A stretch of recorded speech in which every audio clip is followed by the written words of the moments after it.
This report is sponsored by RockAuto.com. Padres dropped game 2 to the Cardinals yesterday. They're currently on right now in the game 3 of their series. They're currently up 1-0 over St. Louis in the bottom of the third inning. And Portugal and the Congo have just drew in their Group K match at the FIFA World Cup. Portugal is one of the top 10 favorites to win the whole thing. And Argentina and Messi scored the hat trick yesterday to win their first group game. A failed struck can turn any drive into a rough ride.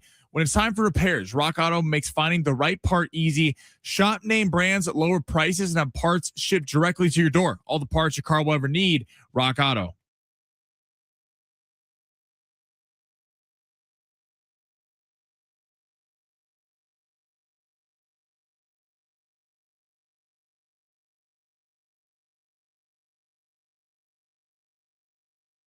Oh, yeah. Let's get it going on a Wednesday. What's happening, everybody? Ben Fletcher, Sammy Long with you till 2 o'clock. Sammy will keep it rolling after that from 2 to 3. Schaefer and Sliwa will be your drive home on this beautiful Wednesday in America's finest city. Welcome in, everybody. My name is Ben Fletcher. That beautiful man back there is Sammy Long. You can tell because of the hair, right? We did have a bunch of mac and cheese earlier today, and it was fantastic. And Sammy's mom's mac and cheese, I think, won the entire competition hosted by News Radio 600 Kogo. So we look pretty good today, Sammy. San Diego Sports 760 winning mac and cheese contest. Shout out to Mama Long. Winning long shots. Shout out to the GOAT himself, Lionel Messi, feeling good heading into this Wednesday. How about the fact that the one day a week that we don't have big voice guy making the big intro is the one day a week where Sammy is a winner. And so we have no one to tout his praises except for himself, which is Sammy Long. Yes, we all made some money last night thanks to Sammy. And also thanks to Sammy, I stayed up till 11 o'clock at night watching soccer, which is a first for me. I was watching that Jordan and who are they playing against? Austria game so late into the night because Sammy texted me and said, hey, we're taking our profits from long shots today and we're putting it on the draw between Jordan and Austria. Yeah. Austria. We had a draw did not happen. I was very frustrated going to bed because feeling very good. Hit the 3-leg parlay with Argentina yesterday and in France, of course. And or not France, I forgot what else I had, but I hit a 3-leg parlay, and then we had the Austria Jordan draw. Because my buddy hit me, he's like, "Dude, we're hitting the draw. This is gonna work." And the Jordanians, they tied it in the beginning of the second half. It was looking great. It was like 60 minutes into that game, and it was tied 1-1. They called a handball back off Austria. I thought we were gonna cash, and then they broke late. So frustrating way to end the night, but all of San Diego made money on long shots. Here's what is. Definitely not unique to me. Like, I think this is happening a lot across the sports landscape here. This has been a very, very fun World Cup so far. And I think that the publicity it's gotten has drawn more people into every match. Team USA had record breaking numbers for their first match against Paraguay. 16 million plus people were watching that match. The numbers in San Diego were huge as well. So I'm in and I'm watching, and I watched pretty much all day yesterday. I watched Lionel Messi's 3 goals live. I watched Mbappe during our show yesterday score his 2 goals. Like, it was a really, really fun day, and the world got introduced in a big way to Erling Haaland, who had 2 goals for Norway yesterday. And that immediately prompted me to put a bunch of money on Norway to win the entire World Cup. Like, in Erling Haaland, we trust. Yesterday was really the day where I feel like the World Cup hit a bit of a fever pitch because you had 3 superstars on the field at different times yesterday. It started with Mbappe, which has become a household name mainly because of the money that he makes in the Premier League. And then he shows out and dominates yesterday. He was incredible. And then you get Erling Haaland, who was just a guy whose name you started hearing around World Cup time when you would hear experts go on Sports Center or go on different radio shows and start saying, hey, man, this Norway team, you better watch out. They got one of the most gifted players in the world on their team, and he's about to make his appearance. Well, statement made. 2 goals yesterday for Erling Haaland. Incredibly fun team to watch, Norway is. And they got a lot of people's minds captured like they might be the people. And then Lionel Messi comes out. And what did we hear last week? It was like, yeah, if Argentina wants to do anything big, it's going to be because of the team around Lionel Messi. Just like with Portugal. If Portugal wants to do anything big this year, it's going to have to be the team around Cristiano Ronaldo. What did Lionel Messi do? Go out and dominate, dude. Hat trick. And the first goal was just vintage him. It was so special, man. He just gets right across the half court line, gets to the top of the penalty box area and knocks one in from like 35 feet out. Pretty incredible day yesterday in the World Cup, except for last night's game. I don't know what that was. I don't know who I'm listening to for financial advice. But Sammy did win us some money early in the day. Again, this is what happens when you trust Jordan. The country of Jordan let us down big time. People named Jordan, the country of Jordan. Yeah, come on. People named Jordan. Yeah, Did you see it when Mbappe scored? So he did the Ja Morant. No, that was the other guy. No, that was the other guy. He hit him with the jaw with the guns.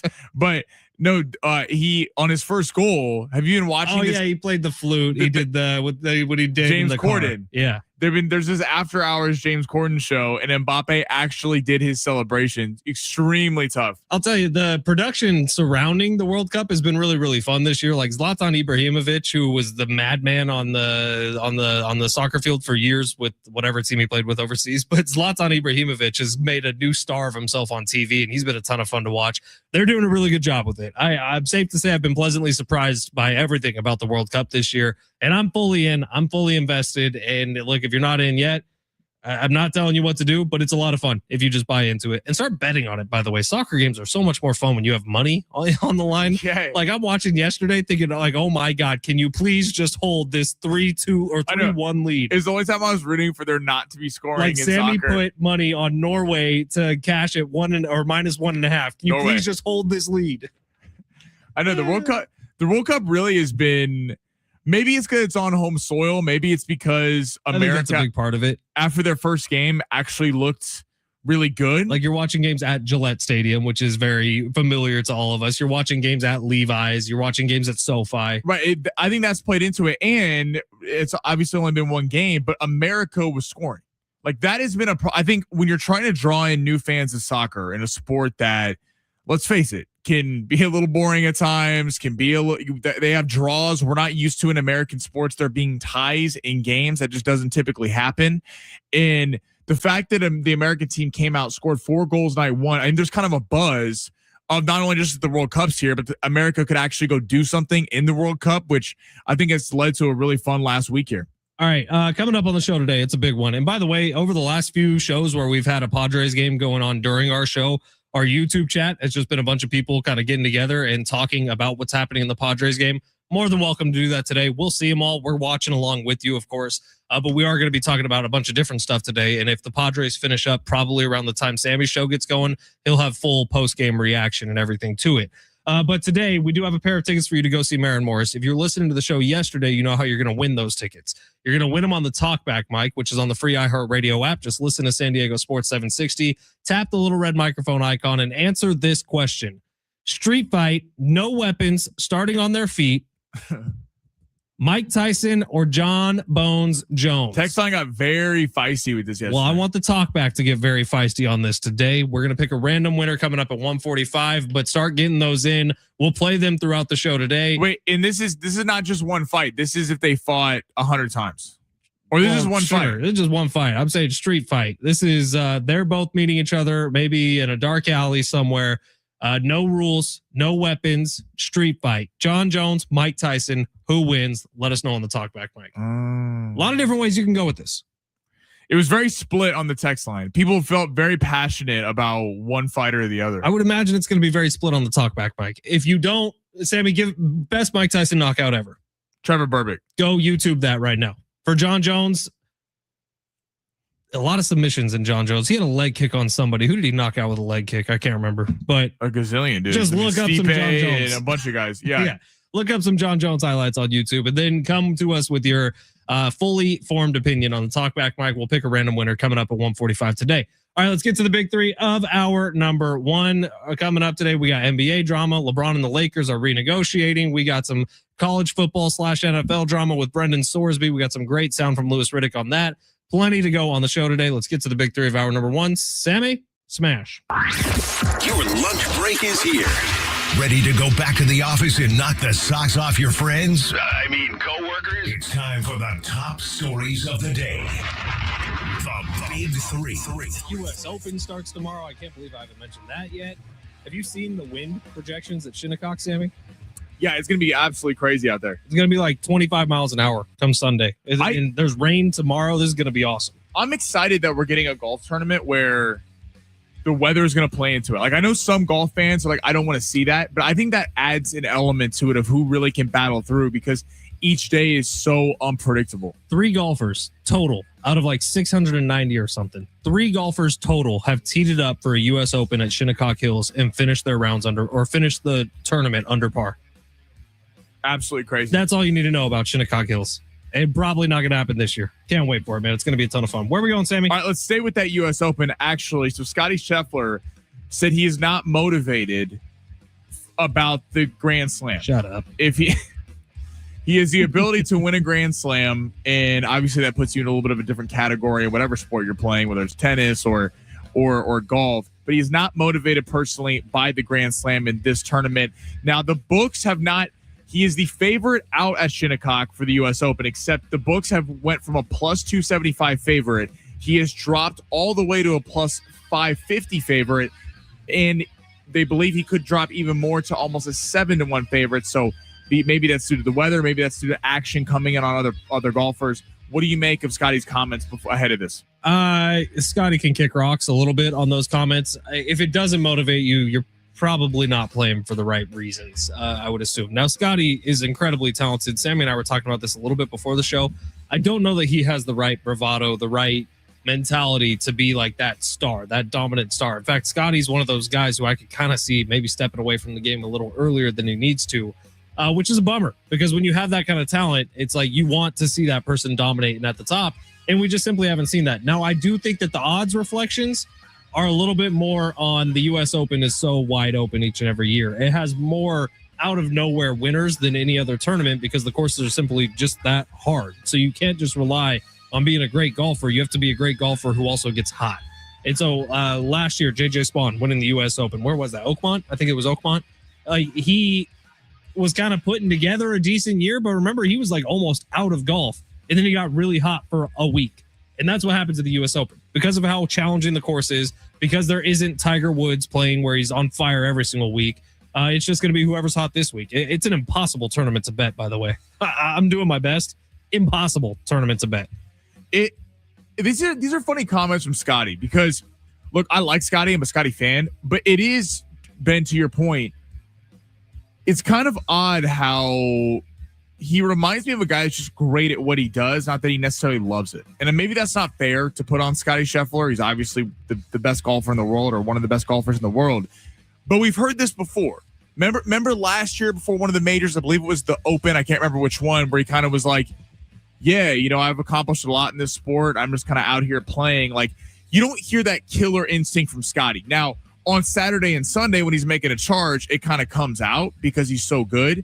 But it is odd that, like, Rory, you feel like when he was trying to get his first Masters, like, that's the only thing that mattered to him. Like, there's the only thing, like, you saw the emotion pour out when he finally won it. Scotty feels like a guy who's just fantastic at golf, and it's kind of like, yeah, I've made life-changing money. I have won multiple majors, but, like, I don't know. Personally, if I had a chance to win a Grand Slam, that would be the only thing motivating me. Here's the sneaky part about golf. If you just hover around top 20 in every tournament you play in, which Scotty essentially does, you are making generational money at every step of the way. It's like you can be the guy, J.J. Spaun has a ton of money now because he won one U.S. Open, or you could be the guy that just hangs around at the top, and Scotty feels like he's heading in that direction to me. I hope I'm wrong about that. Now, I will say people give Brooks a lot of smack for this too, because Brooks Koepka has said publicly before, he's like, yeah, I don't know that I even love golf. I just love competing. And that's the part that always gets left off. Like, Brooks Koepka is a freaking competitor. And once he gets in, he's doing whatever it takes to win. Where I don't know that Scotty has that killer instinct, which is unfortunate. We got one more, Sammy, here. Lionel Messi with the Hattie yesterday against Algeria. Unbelievable performance out there in Kansas City. Now, a lot of people are making a stink, and this might just be people who aren't Messi fans. Sure. About the fact that he had a big-time challenge on one of Algeria's players, Aissa Mandi, and he tripped Mandi. Mandi fell. A foul was given, but there was no VAR review or card shown. Had he been thrown out of the game, he wouldn't have been able to complete the hat trick. Where do you fall on this? Do you think Messi should have been ejected last night? As a new world stage soccer fan, which I'm going to proudly call myself that, and as someone who's trying my damnedest to learn the game at this level, obviously, like, we've been pretty wrapped up in SDFC here, so I get the MLS game a little bit more, but as someone who's learning the world game, kind of think there should be certain rules for certain players. I'm just gonna say it. Like that TV's probably getting turned off if Messi's not on the field. 100% agree. I know that's not fair. I know I've talked about this with guys like Tom Brady and Patrick Mahomes before and how that's BS. Difference is I'm not leaving a football game if Tom Brady or Patrick Mahomes gets ejected. You know what I mean? So I'm gonna say maybe on the world stage of soccer, Mbappe, Messi, what's his name? Cristiano Ronaldo, Erling Haaland should have some different rules.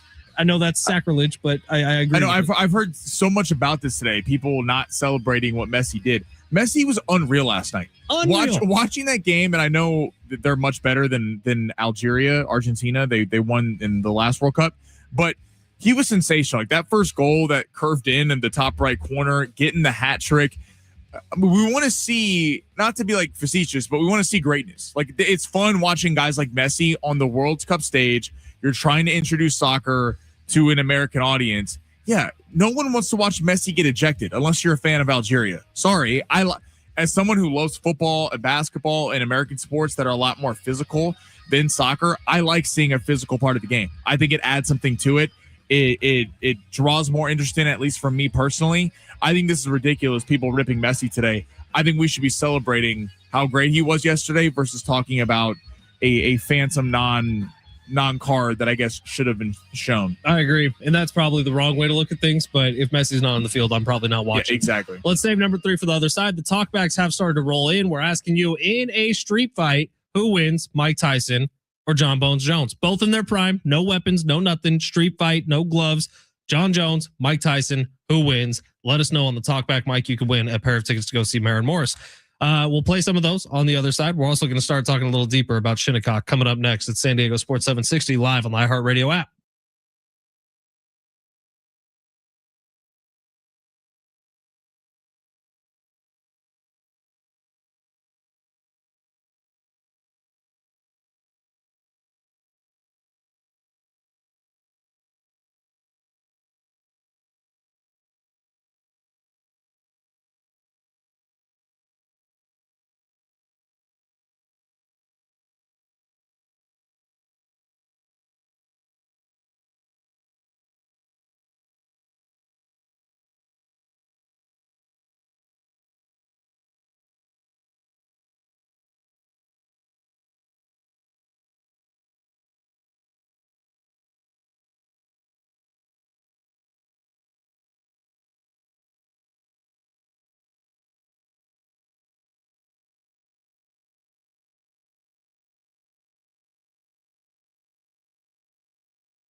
San Diego Sports 760, Ben Fletcher, Sammy Long with you. Hey, our iHeartRadio Music Festival is back September 18th and 19th at the T-Mobile Arena in Las Vegas. Now's your chance to buy tickets at AXS.com.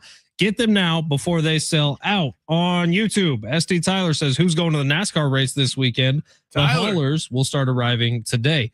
I got a bunch of friends going. I contemplated buying tickets. I did not end up buying tickets because we got some Father's Day plans with Papa Fletch up in Central California. So I won't be going. I do wish I was going. But we got some fun stuff planned for the end of the show today about the NASCAR event in San Diego coming up this weekend. I'm very excited for it. Can't wait to watch it on TV. Yeah, I'm excited to see how it looks. It's gonna be really cool. I know a lot of our listeners going out there. I know Tyler is, but El Cajon's own Jimmy Johnson going to be in the race. In fact, Jimmy Johnson is going to be on 101.5 KGB tomorrow morning with us on Big Rich, TD, and Fletch. Look at that. If you would like to tune in, I'm going to try to squeeze him for extra little interview we can play back over here on the sports station. But Jimmy Johnson going to be swinging by tomorrow morning. Can't wait for that. Love it. And he's in the race. Rich on YouTube says, Sammy's on a roll. The Yankees poured it on yesterday. Yeah, what was that final score? Like 10-1, 11-1? 12-2. 12-2.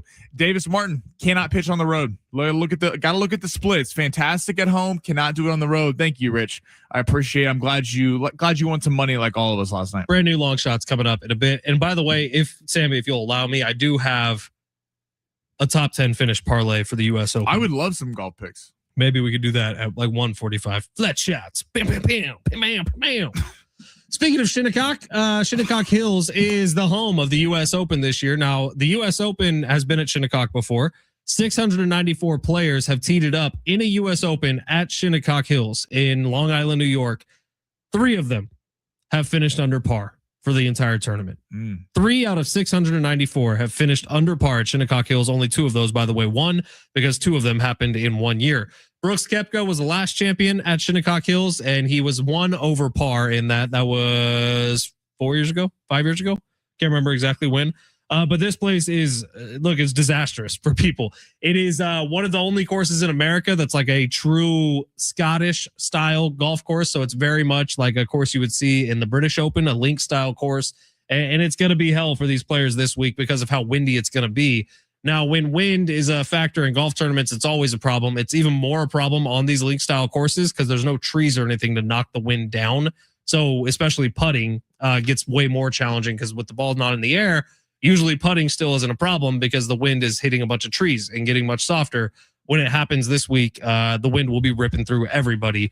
It's going to be brutal. I would imagine it's over par this year as well. Who do you see as having the most pressure this week? Is it Scotty because he's going for the Grand Slam? Is that because he's the favorite? He's won 1 tournament this year. It came at the very beginning of the year. And he's had his numbers are fantastic. His day 1 numbers have not been great on tournaments on Thursdays, but over the weekend, he's been the best by far. And it feels like with Rory winning the back-to-back Masters, we just saw and we've seen a lot of long shots win recently. Like JJ Spawn last year, Aaron Rye a couple months ago. We've seen some real kind of long shots that Scotty for a minute was just dominating every tournament left and right. This kind of feels like one of the few times that Scotty has a lot of pressure on him to actually come through in this tournament. Potentially, I don't really see it that way. Look, he's 29 years old. He's got plenty of time in his career to win the Grand Slam. Now, you say that he may never have this good of an opportunity again where he's playing near the top or at the top of his game. But Scotty's just had a weird run. The U.S. Open is so different from every other tournament. Like the Masters is on the same course every single year. So you can start to see the storylines build up over a career. That's why Rory is always such a big storyline at Augusta. That's why Tiger was always such a big storyline at Augusta. Where the holes are so iconic. And they know every inch of that course. U.S. Open is a little different. Like Shinnecock has only hosted 3 U.S. Opens, maybe 4. I could be wrong on that. But that goes all the way back to the 1800s. Like it's just not there very often. So it just brings its own set of challenges to it. And I think a lot of people have pressure on them. I mean, Jordan Spieth and Justin Thomas have pressure on him. You got guys like Rory McIlroy, when's the last time he won a U.S. Open? Has it been a decade? I think it has. So there's a ton of people who have pressure on them. Scotty probably is at the top, but just like the betting odds here, I think it's spread out pretty evenly. I saw that. So Scotty Scotty is the betting favorite. Tommy Fleetwood's been taking a lot of action. Tyrell Hatton, like a lot You of know people. why Tommy Fleetwood's taking so much? Because this is Links his course. type of course. Links course. Like this is what he grew up playing in Northern Ireland and in Scotland. I would love to see, like I always vote for the Americans, but I would love to see Fleetwood get one. When you talk about a guy that like he's kind of like the new Rory. Like he's been there so many times hanging around the top, but just hasn't been able to fully break through. And that was cool last year when he finally won his first tournament. I feel like everyone was rooting for him on Sunday. It would be cool to see Fleetwood kind of break through and get one. Now, I know that we want golfers to kind of struggle this week. We do, but the USGA has a very fine line to play with. Shinnecock also hosted the 2004 US Open. And in that US Open, it was on the back nine, but it may have been hole 12. Balls literally would not stay on the green. Like if you missed the cup, the ball was rolling all the way off the green because of the mix of how fast they had the greens and the wind blowing, which the wind is going to be blowing at similar conditions this year. So the USGA, which is in charge of the US Open, that year, 2004, they had to be careful. They actually had to like water the greens mid-round, which you're now messing with the playing conditions from the guys who tee off in the morning to the guys who tee off in the afternoon. And that's a huge problem. So they got to be a little careful with this course. You want to make it brutal. You want to make it really, really hard for these guys, but you can't have it be unplayable. So it's the fun ground that the USGA gets to sit on every year. And we see this, like I got to watch it happen live at Torrey Pines, where from this was the John Rahm US Open that he won. From the Friday, they had to like make changes to the course overnight for Saturday because of how hard it was playing on Friday.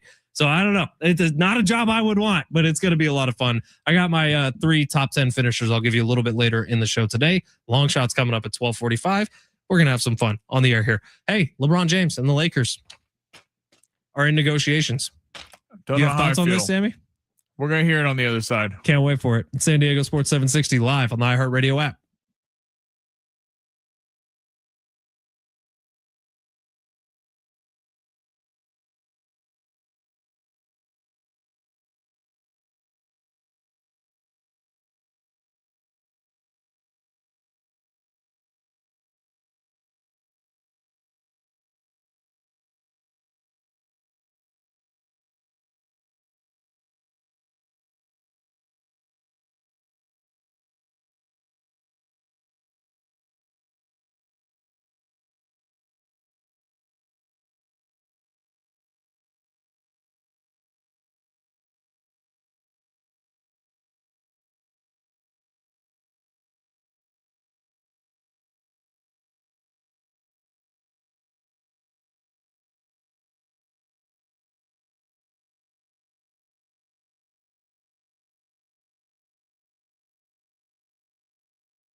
The sport sponsored by eBay. Padres game 3. They're set against the St. Louis Cardinals, are currently up in the bottom of the 5th inning, 3-0 with Griffin Canning on the mound. About 50 pitches thrown for him. The Rays and the Dodgers currently are 0-0.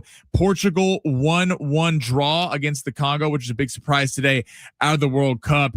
Following at 1:00, England and Croatia get going. Group L showdown. England is currently -155 on the money line to get it done, while Croatia is an underdog at +450. That game is at 1 p.m.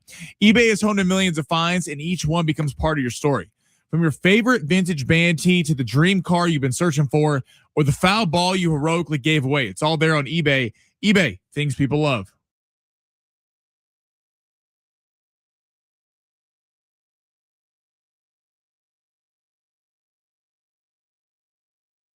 San Diego Sports 760. Ben Fletcher, Sammy Long with you. Text line popping off today, 858. Long shot W plus Padres no run first inning yesterday equals payday, boys. Chef Longyardee, the parlay prophet, serving up winners like beef ravioli. Shout out to the 858. 615 says Shinna what? That'd be Shinnecock Hills. Shinnecock Hills. Out in Long Island, New York. I called it Shinecock last week. Yeah, that's probably worse somehow. That's just the name of the golf course. I don't know.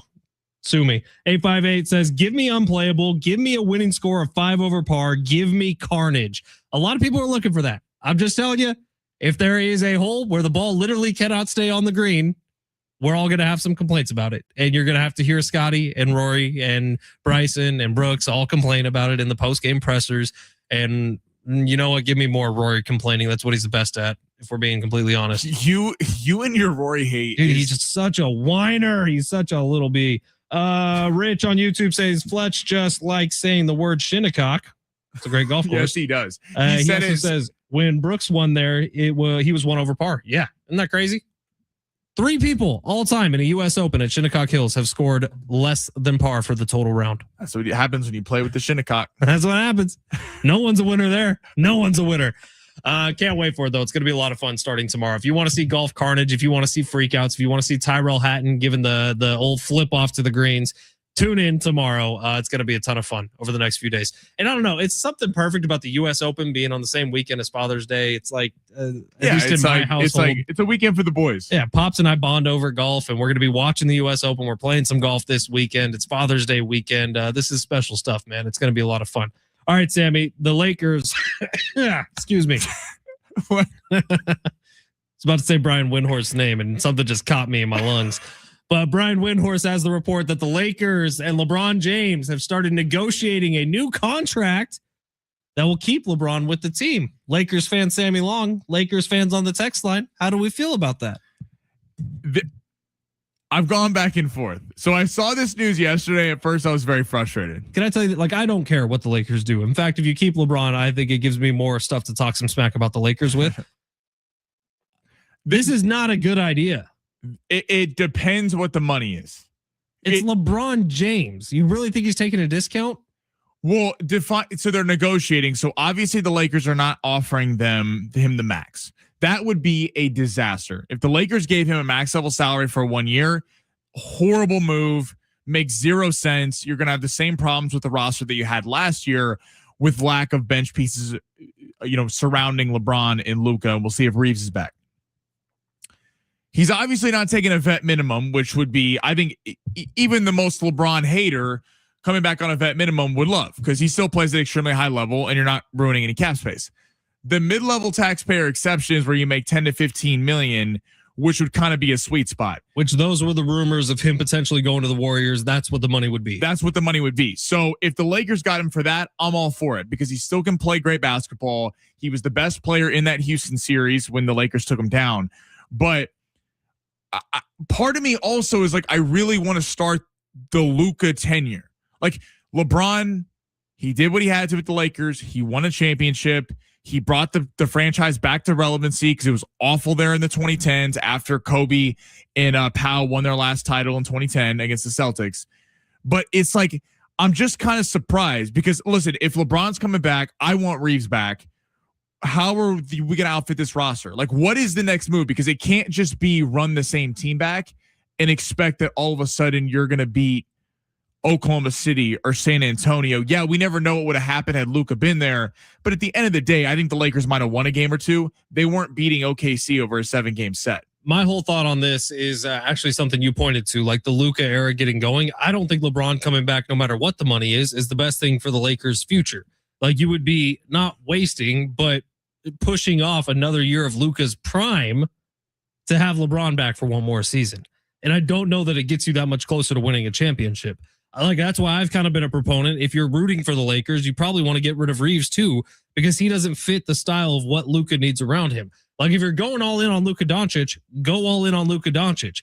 Get you the Klay Thompson equivalent to what he was for Steph Curry, kind of an unselfish dude who's going to knock down threes and guard the opponent's best player.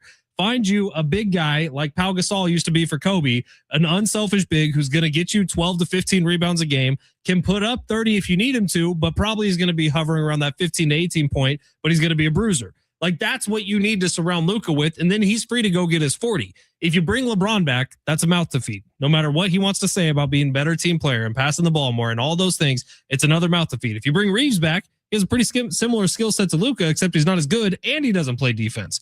Like, you just need to be smart about what you're doing. If you're going all in on Luka, go all in on Luka and start that era now, because every year you don't, you're just wasting more of his prime. I agree with you. I would caveat the Reeves thing, though, with if LeBron and Reeves aren't there, and I would prioritize Reeves over LeBron because of Reeves' age and the fact that he's 26, 27 years old and LeBron's 42, doesn't have that much time left. He does need someone to bring the ball up and they can score without him. Because we saw the Lakers when it was just him and LeBron the month of January, they were a disaster this year because Luka was averaging 30, 40 points a game, but no one else could handle the ball and go score. You need multiple ball handlers if you're going to take down a defense of Oklahoma City. You're going to take down a defense of San Antonio where they have lockdown defenders. You have to have multiple guys who can not only score, but create their own shot. So I would like Reeves back on a max level deal. That is where I'm not with it, but you could take somewhat of a discount and he'd still be making a lot of money. The LeBron thing is interesting because apparently it's going to be the amount of money he takes will depend on, and this is the most LeBron thing ever, what they surround the roster with. So is LeBron literally willing to take $10 million if they go out and outbid Utah for Walker Kessler, get a big man like you're talking about, Jalen Duren, Peyton Watson? There's a lot of guys out there. A lot of them are restricted free agents. All those three are, that could change the Lakers' fortunes and put them up at the top of the Western Conference. But I am surprised. I don't know if this is the Walters group going, we don't want our first move to be letting go of LeBron James. But I also am with you in the sense of it's like Luka's here, build around Luka. The LeBron experiment has passed. Why are we dragging this thing out? Doesn't make a whole lot of sense to me. 858 texting into the show saying, considering good golf usually puts me to sleep, maybe bad golf will keep me awake for the full 8 hours. Sammy, tell the 858 what you need to do to make golf more entertaining. Gamble. Bet First on off, it. If something like, I'll tell you what, I was locked into some World Cup action yesterday. Not because I care about Messi so much. Put a little sprinkle on something and you'll find yourself throwing on Argentina jersey. I literally couldn't go to sleep last night. I could not go to sleep last night. It was 10:30. What I texted Sammy at 10:30. Can I share the text that I got? Read the whole text. Just obviously substitute some words or shorten some words to just like letters. Yeah. Ben Fletcher at, where is this? At 10:31 p.m. last night. You're a blank hole. It's effing 10:30 on a Tuesday, and I'm watching effing soccer.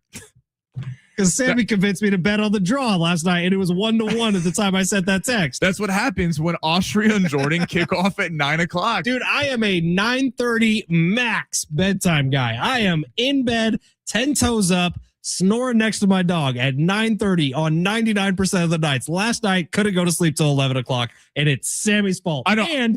And we lost the bet.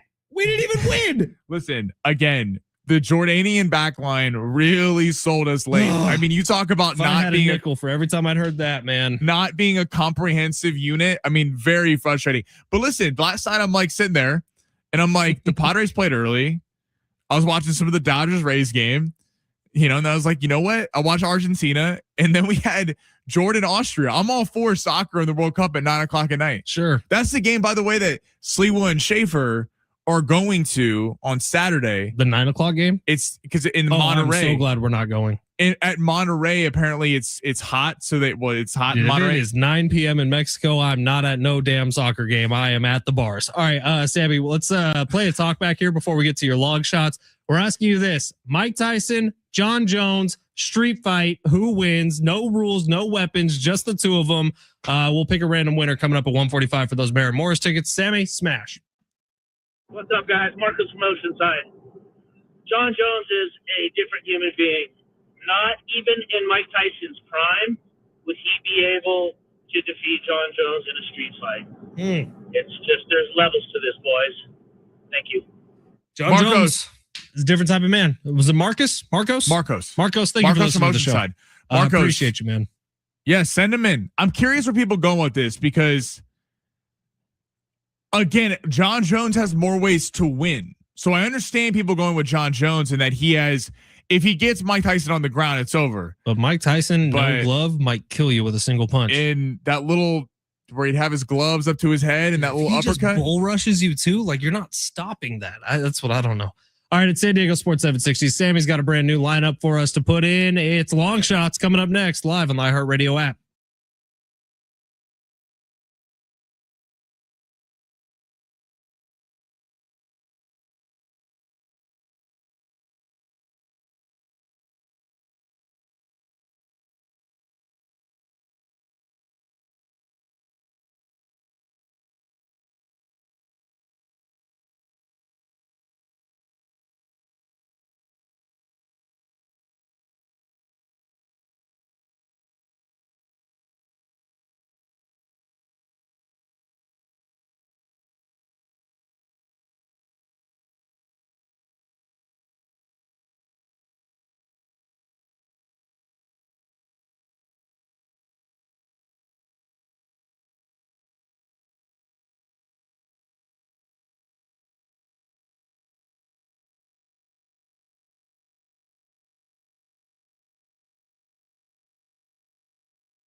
Valley View Casino and Hotel is not just my favorite place to be in San Diego. It's what I call home in San Diego. I love this place, man. If you have never been to the Valley View Casino and Hotel, it is beautiful. There's free valet. There is over 2,000 slot machines wall to wall for you to play. Excellent dealers, all the different games you're trying to play. Get on out to the Valley View Casino and Hotel. Tell them Fletch sent you. You're going to have a good time. I promise you. And if you do it today and sign up for the Players Club today, you can grab this month's special Valley View Casino t-shirt any Wednesday, all day and night. Qualified Players Club members can pick up a free t-shirt during Wear It Wednesdays. If you're not a Players Club member yet, signing up is always quick, easy, and free. If you want to join the Valley View Casino and Hotel family, get on out there today. Sign up to be a Players Club member. You're instantly going to get over $200 in free offers to use at San Diego's favorite casino, including the Wear It Wednesday t-shirt and more offers like more play, which is free slot play, $10 a match play, which is free table game play, $20 to the Black and Blue Steakhouse, home to some of the finest steaks San Diego has to offer, $10 to Patties and Pints, home of the Austin Burger, which is one of my favorite hamburgers I've ever eaten in my life. You got to get on out to the Valley View Casino and Hotel. And when you're at Patties and Pints, make sure you try one of their milkshakes or their key lime pie. I'm usually not a key lime pie guy. The key lime pie at Patties and Pints will knock your socks off. Get on out to the Valley View Casino and Hotel today. Easily qualify for Wear It Wednesday t-shirts. And while you're there, sign up for the Players Club today and receive over $200 in free offers. To learn more, visit valleyviewcasino.com. All guests 21 and over are invited to enjoy the casino, hotel, and restaurants.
Lionel Messi.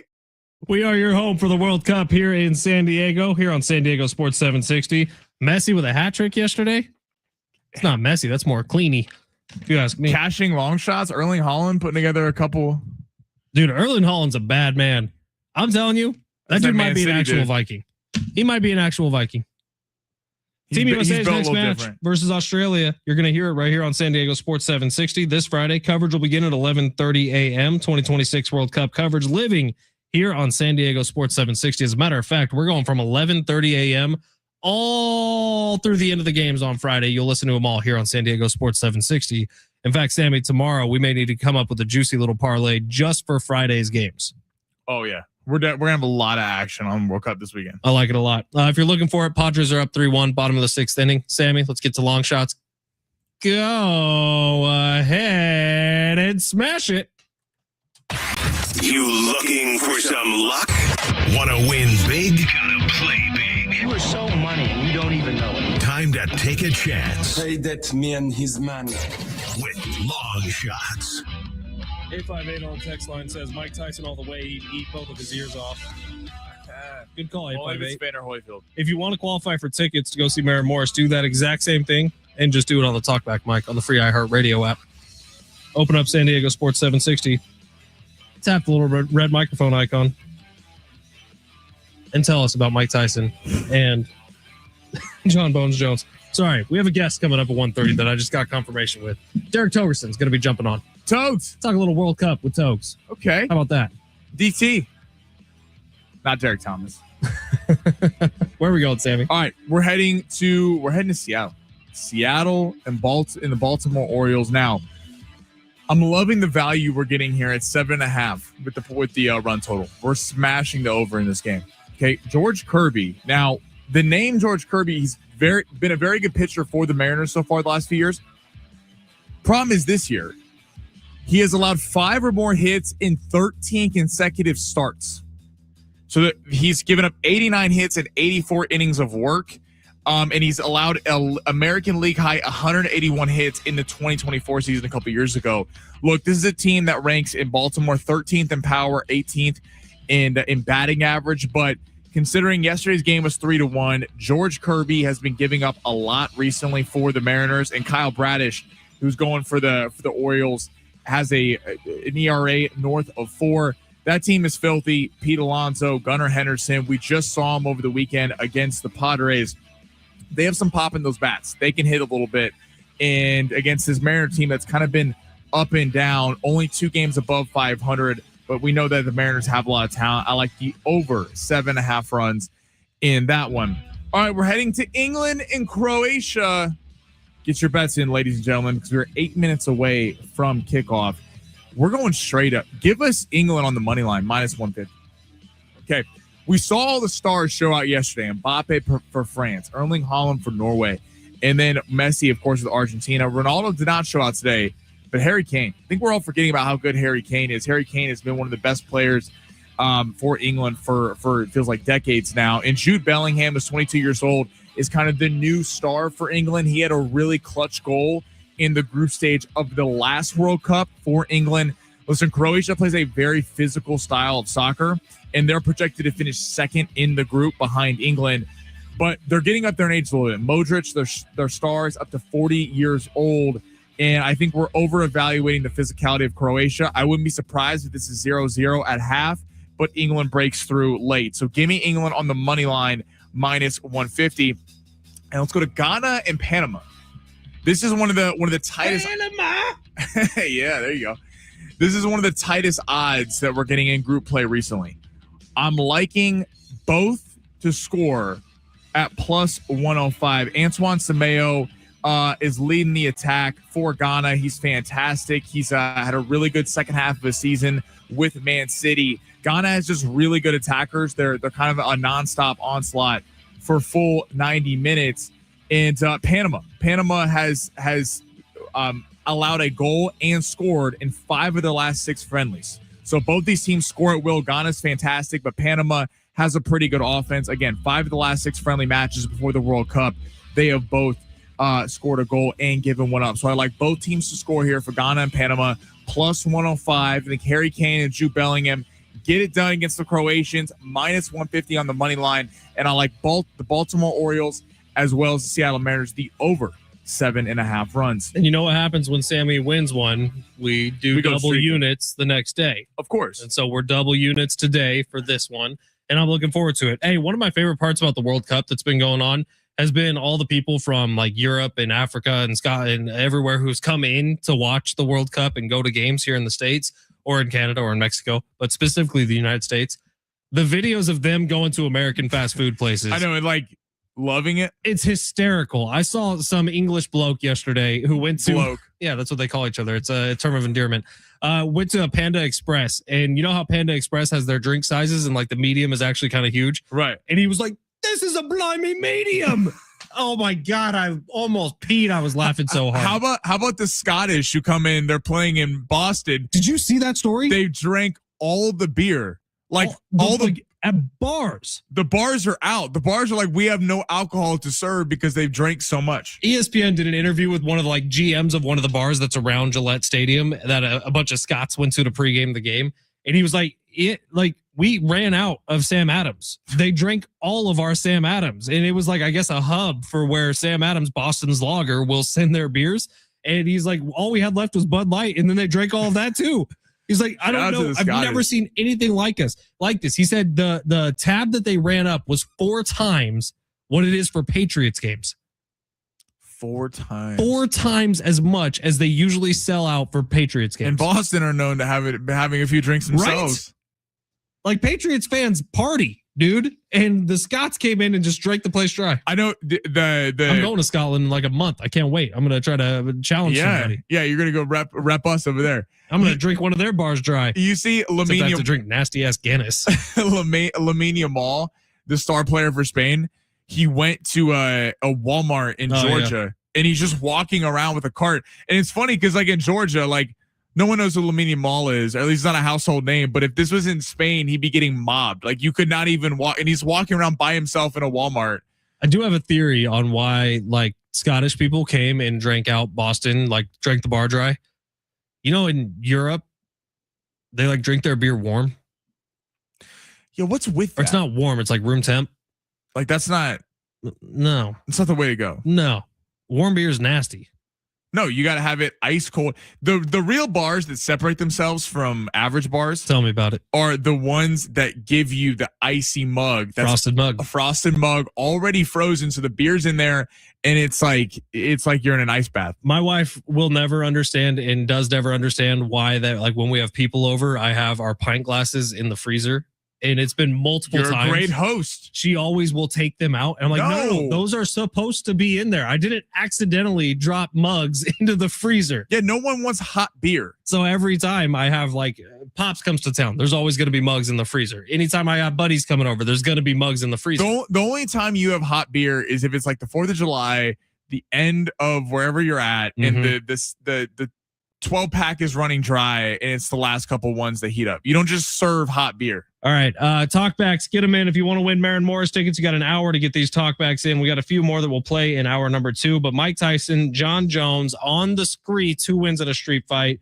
Let us know what you think. And you might win a pair of tickets to go to the San Diego Fair and see Maren Morris. Derek Togerson coming up in hour number 2. We'll talk some soccer, talk some Padres with Togs. There's a chance the Padres game will be finished by the time Togs jumps on, but I doubt it.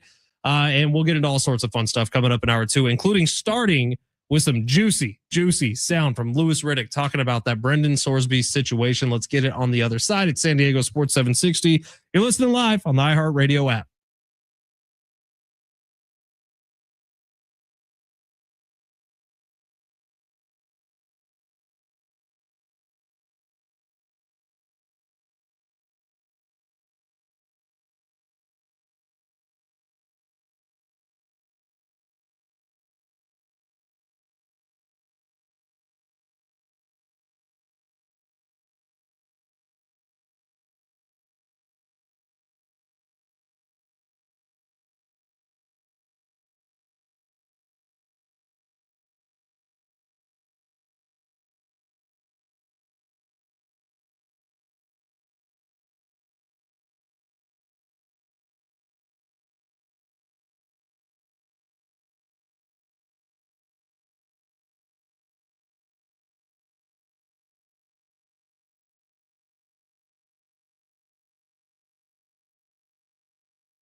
This was sponsored by rockauto.com. Padres currently out in St. Louis for game 3 after dropping the first 2. They're up 3-1 in the top of the 7th inning out there. And we got the England taking on Croatia. Game 2 today of the FIFA World Cup. Portugal actually drew with the Congo, which was a big surprise earlier, but England is a -150 favorite. That game just got underway against Croatia. Grinding and squealing aside, it's time for new breaks. Skip the hassle of searching for the right parts and shop rockauto.com. Find trusted name brand parts at lower prices and have them shipped directly to your door. All the parts your car will ever need. Rock Auto.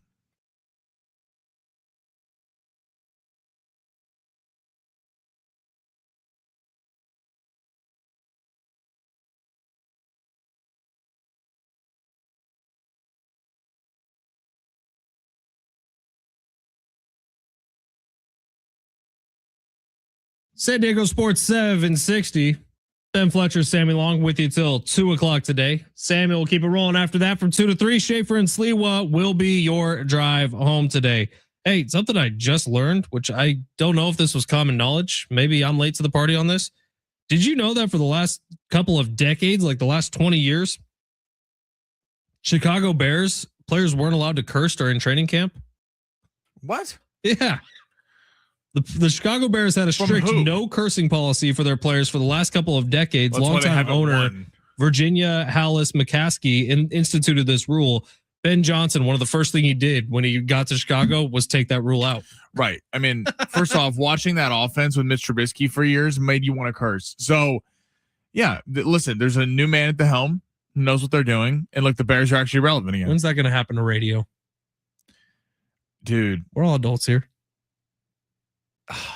I know, I've had conversations with a bunch of listeners off the air at events and everything. Believe it or not, listeners also say that word. I'll be 100% honest. I listen to Howard Stern every morning, and I'm so jealous of the fact that I just wish you were Howard Stern. I wish I had the talent of Howard Stern. Number one, and number two, look, Robin. The fact that they can just say whatever they want is fantastic. It is cool. Yeah. I wonder if we'll live to see the day where that happens here. Doubtful. Maybe Sammy and I'll start a podcast, unbelievable, like Sports Unrated or something. I don't know. We need Lou Penrose to start a campaign to get rid of the FCC. Dude, Lou Penrose, that's a man right there. That dude is a radio host. I tell you what. All right, it's San Diego Sports 760. Ben Fletcher, Sammy Long. We are also radio hosts. We hope to be as powerful as Lou Penrose one day, but maybe we'll never get there.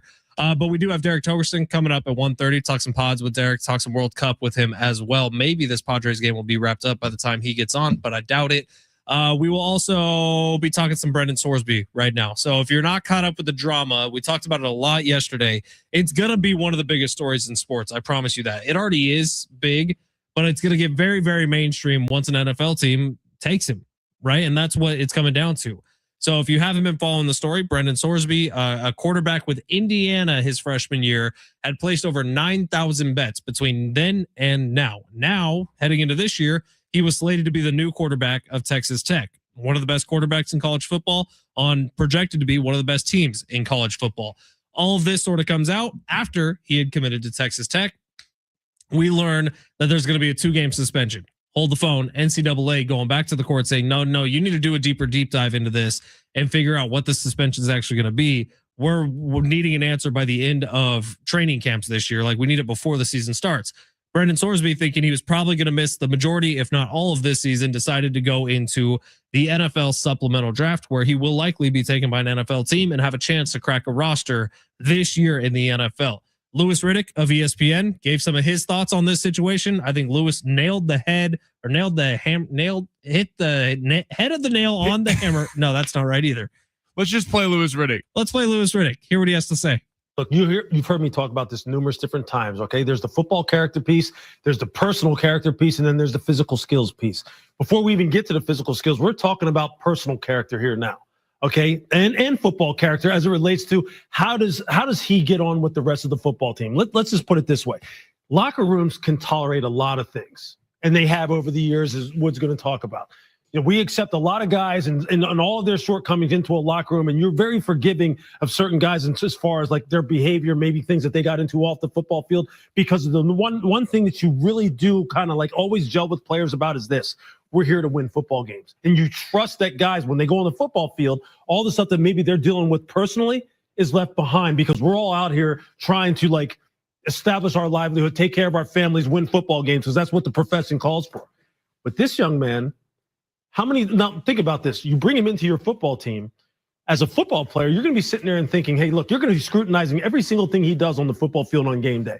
Every pass he throws, you're going, if that's not a complete pass, did you try to do that?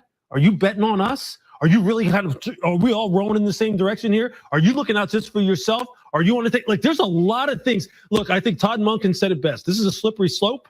It's a very slippery slope, because this is the kind of thing you have to be dead sure on, as far as this young man has kind of made the strides and done the things necessary to where you feel reasonably assured that this is not going to be an issue that's going to affect your football team and the integrity of the game when your team is out there on the field. And I don't know how you get comfortable with that. Right. I don't. Maybe a little dramatic from Louis Riddick, but I don't think he's that far off. It is a storyline that will follow Brendan Sorsby forever. And that's just what he's going to be linked to. Now, there's ways to get around it, and that's by kicking ass on the football field, and we'll see if he ever does. But, Sammy, when I was listening to Louis Riddick talk right now, all I could think about was the longest yard. This is why Michael Irvin would not join Paul Crew's team at first. It took a lot of convincing. And then even then, Paul Crew almost did it again in the massive game against the prison guards. This is a real longest yard. This is real life longest yard. Dude, we need to bring Adam Sandler in for the point Louis Riddick makes, though, right? It may sound dramatic, but it's not. And this is Louis Riddick's been in a gazillion locker rooms and played in the NFL, played in college, was a star in college, very good player in the NFL, and has been in NFL front offices. You do get to NFL locker rooms, what he meant, put up with a lot of stuff. You've had domestic violence cases. You have had lots of different situations in and out of hell, Michael Vick dogfighting. There has been a lot of things that have happened over the years to NFL stars that have kind of followed them throughout their career. And obviously, I think people would say DV and things like that are much worse than gambling. But when it comes to NFL players on the team and your livelihood depends on these games, it's a fun thing for us, but it's a business to them. And these guys are trying to stay on rosters, trying to make money to feed their families and kids and everything.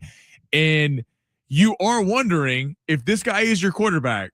This guy plays 9,000 bets. 9,000 bets. Now, to be fair, on his own team, he never bet against his own team, so that needs to be made very clear. But still, this is going to be a thing that's going to follow him for the rest of his career. If he, to Louis Riddick's point, if he airmails a pass, like not on purpose, just airmails one, people are going to go, oh, he had the other team's money line. It's going to become a meme. So you do wonder if the talent is there, obviously, and NFL teams are going to want that. But are NFL players in that locker room going to want to play for this guy? And we'll see if that ends up happening. I can promise you it will be a lot easier for him to earn the respect of a locker room than it will be for him to earn the respect of a fan base. Because while you're practicing every day with the guy, and like the example that comes to mind is Manti Te'o, because he got drafted to the Chargers. He was like the 38th overall pick. Manti Te'o's a great story. And look, he had an invisible girlfriend, or it was a make-believe girlfriend, or it was a fake girlfriend that was catfishing him. It's one of the weirdest stories ever. Bizarre. Nick Hardwick was in that locker room with Manti Te'o when he got drafted, and he said the entire locker room just said, well, can you play? And guess what? Manti Te'o was a stud. He didn't have a great NFL career, because I think a lot of the outside media got to him. One of the best college football players ever to go to Notre Dame, and he's a stud. And so that's what the locker room cared about. Can you play football and help us win games? You wonder, and maybe we got to have Rich on here because he's the only guy that's played, but something like the Mike Vrabel situation. Like we joke about it, but in all seriousness, how many NFL players have cheated on them? Well, exactly. But it's certainly an odd thing when the guy you're looking to, the head coach, has this massive cheating scandal. I mean, massive, that with an ESPN reporter. I mean, like was covering him for years. Crazy. You wonder what is harder for a locker room to accept. Like, how do the Patriots handle that this year? Who takes Brendan Sorsby?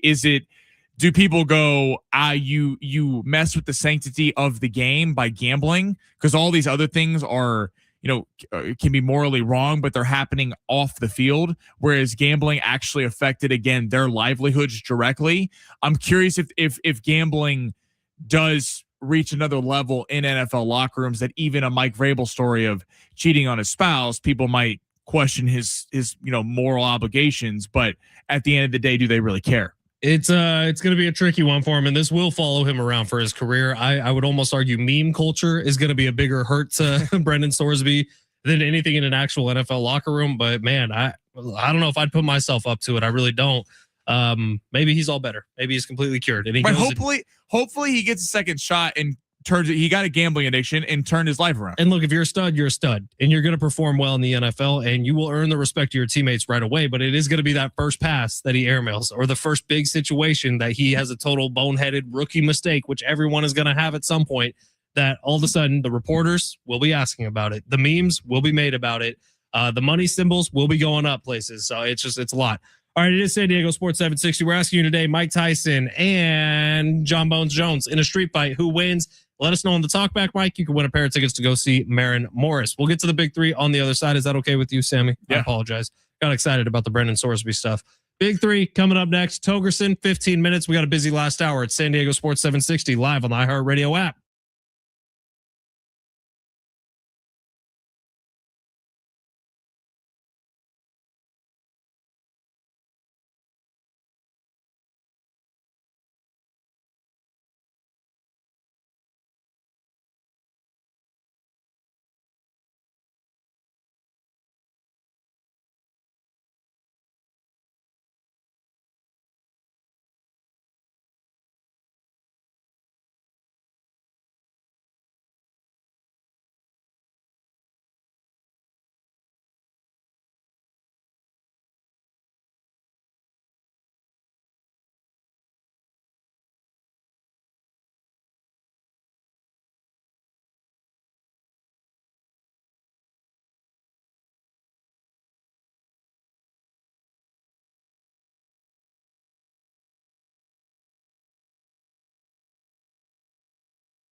Harry Kane with a penalty kick goal for Harry England. Kane. Puts them up 1-0 on Croatia.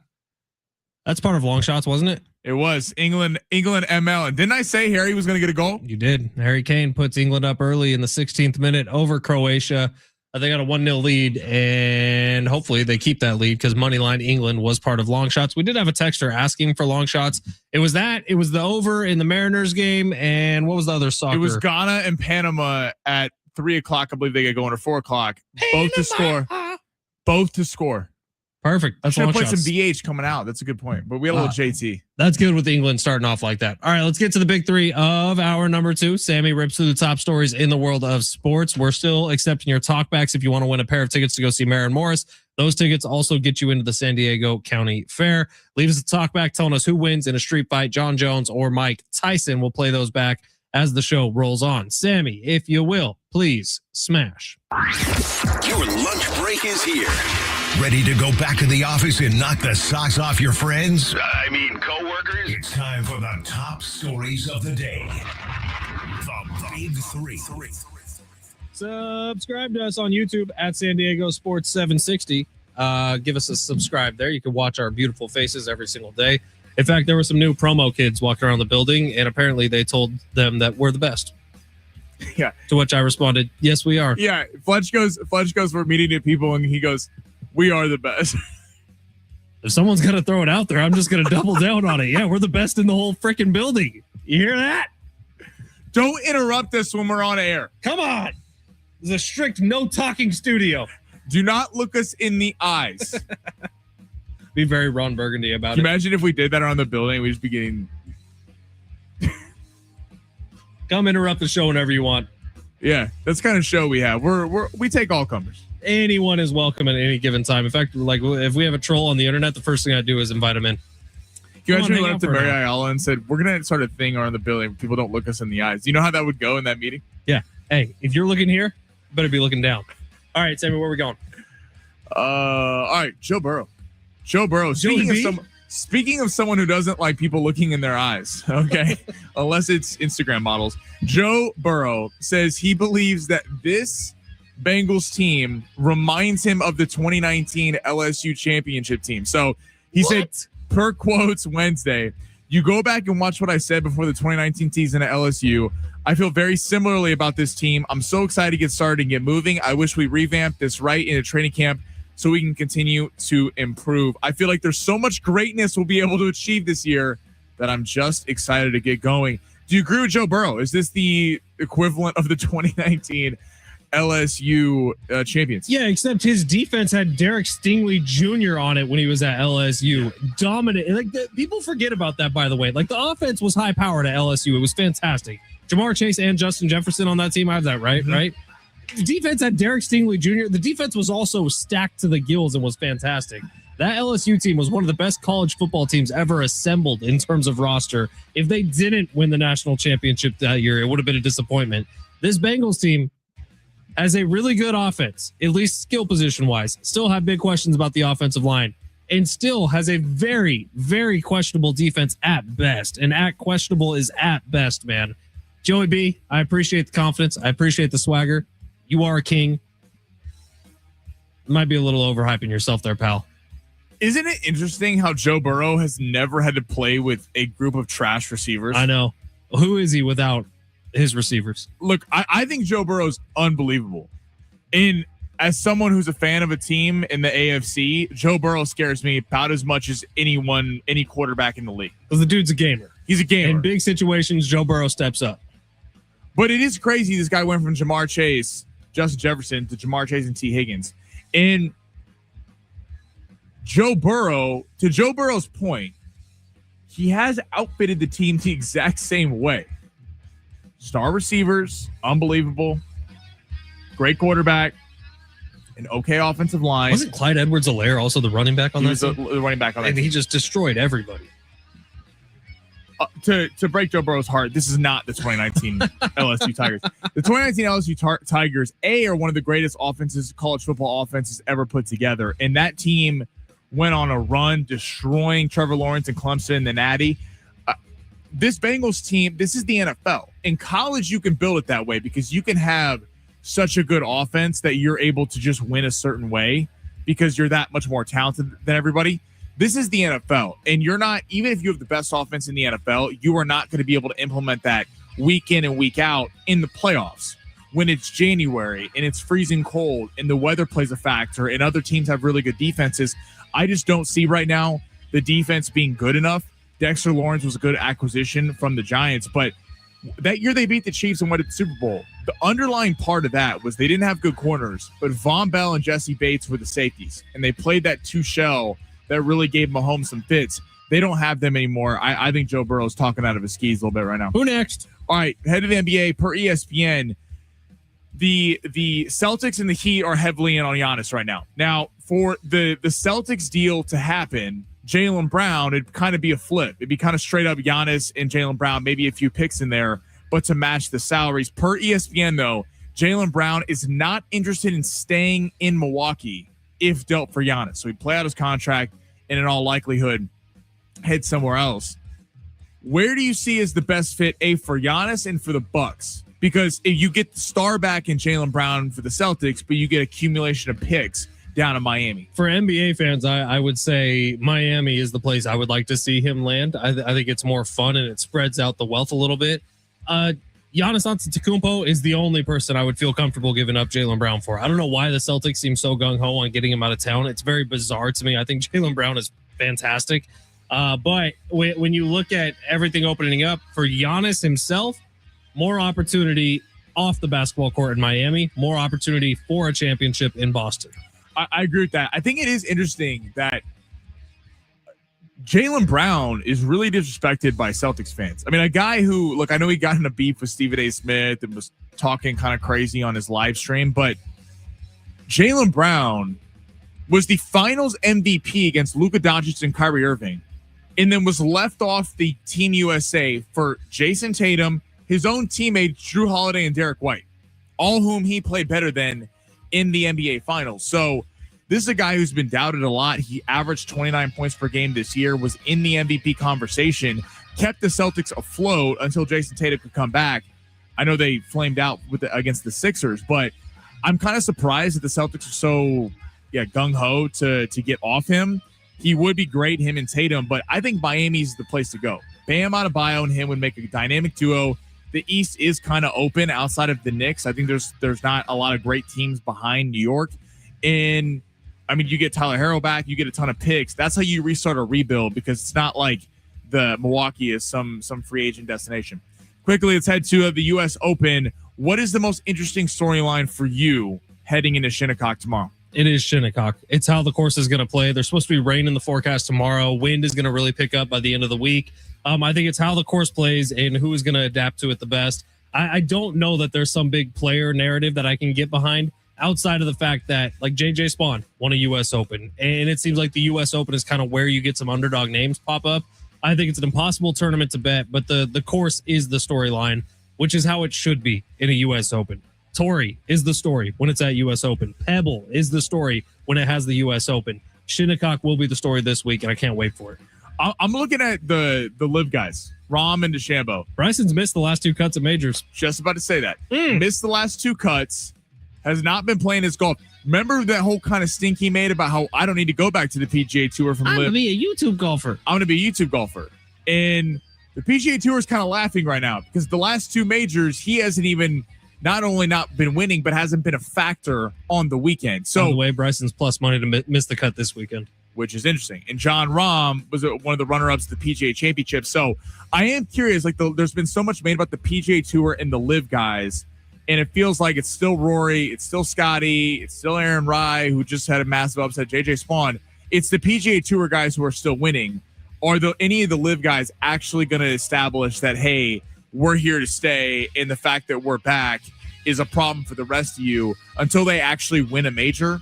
As of recently, the narrative that the PGA Tour is just so much better is going to keep getting peddled around. Derek Togerson going to be joining us on the other side. It's San Diego Sports 760. You're listening live on the iHeartRadio app.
We're sponsored by eBay. Padres currently up 3-1 in the bottom of the 8th inning. Jason Adam is currently on the mound as they look to salvage the series against the St. Louis Cardinals. And the U.S. Open gets live from Shinnecock tomorrow. Scotty Scheffler is the favorite, but his odds have been dropping from plus 275 to plus 550. A lot of that has to do with the conditions. And currently in the World Cup, England up on Croatia 1-0 in the 32nd minute. In Portugal, Cristiano Ronaldo had a surprise draw against the Congo earlier on today. eBay is home to millions of finds, and each one becomes part of your story. From your favorite vintage band tee to the dream car you've been searching for or the foul ball you heroically gave away, it's all there on eBay. eBay, things people love.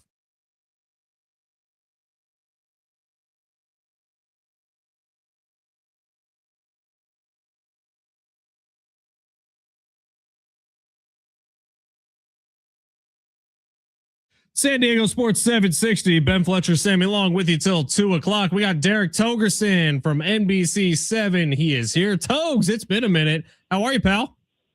I'm good, man. How you guys doing? We're doing fantastic. Togerson, I texted this to you, but Mike Tyson or John Bones Jones, street fight, no weapons, no rules. Who wins? I don't want to be any part of this. What? Because listen, Mike Tyson's 59 years old. Not now. No, in their primes. Oh, in their primes. Oh my God. Thank God. I was like, that's not a fight. That's elder abuse. This is a totally hypothetical situation. Oh, thank God. This is Padres are playing during your show. We need something to talk about. We throw this out there. Okay. If it's a boxing match, it's a boxing rules. It is a street fight. No rules. Street fight. Then Tyson gets his ass kicked. Who? Tyson gets his butt kicked. Whoa. John Jones would wipe the floor with him because it's a whole different kind of fighting. It's when you've seen it with Conor McGregor and Floyd Mayweather, when you have rules and you have to have a certain type of understanding of engagement, boxers do really well. When you throw all that stuff out the window, then the street fighter is going to have every advantage. They're used to it. That's what they do. Tyson wouldn't understand, even if he does know how to, fight, do a street fight. He's not going to be as quick to counter any kind of a weird move or something he's not used to because he's so used to structure in the ring.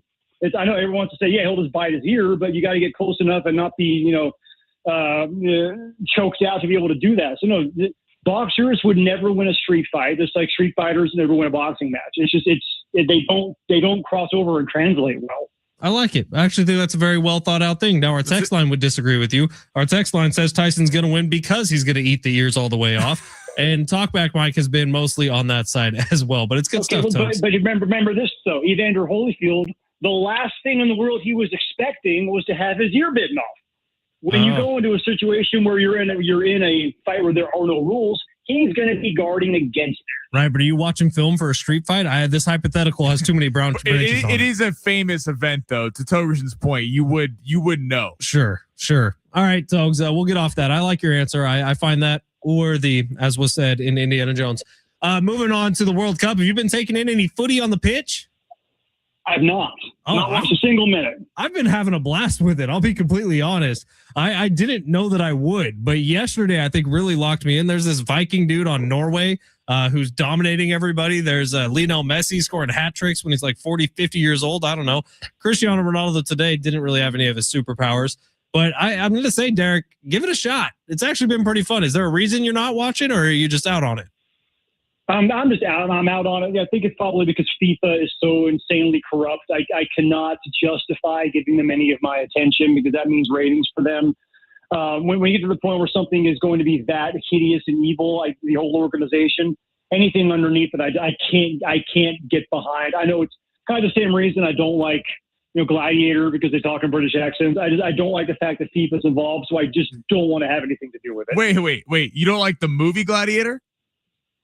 Yeah, no, we've talked about this, haven't we? I don't think Sammy was here. That was a Big Rich CD and Fletch thing, and you pissed us all off beyond. I think we didn't have you on for a few months after that one.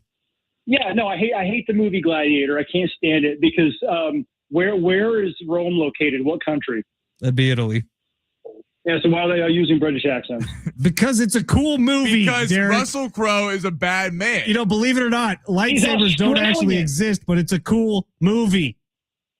Well, that's why I appreciate what Christopher Nolan is doing right now with the Odyssey. He's like, dude, nobody's going to speak in Greek accents. Just freaking act. Just talk, and we'll suspend disbelief for a second. They just do a period piece, and everyone in Hollywood thinks you have to just do British accents. It's lazy, and I freaking hate it. I think it's a social commentary on the invasion of the British Empire throughout Europe. Okay, this greatly predates that, though. You know that. I don't know where the hell Sammy was going with that. It might have been a little out of his depth. But read a book, Sammy. Read one book and start with the Bible. Hey, Togs, these Padres, man, we'll see what happens today. It's looking good for them right now. But certainly, I thought that something had happened this last weekend. I thought maybe the offense was coming out of it, and it was behind guys like Samad Taylor, Jace Bowen, providing a little bit of energy, a little bit of youth to this team that looked like it needed it. And you could tell, I thought, there was a little bit of a sparkle in Fernando Tatis Jr.'s eyes. There was a little bit of energy and enthusiasm that we hadn't seen, especially in that Mets series just a couple weeks ago. But the last two games have kind of taken a lot of that hope away from me. What are you seeing out of these guys over the last month? This is where I am right now with the Padres offense. Is we're 73 games in. That's just 8 shy of half the season. At this point, do we just have to accept that this is what the offense is going to be? Because we've been talking about, all right, Manny's got to get hot at some point. Toddy's got to find his power stroke at some point. Jackson Merrill's got to figure it out at some point. Xander's got to figure this out at some point.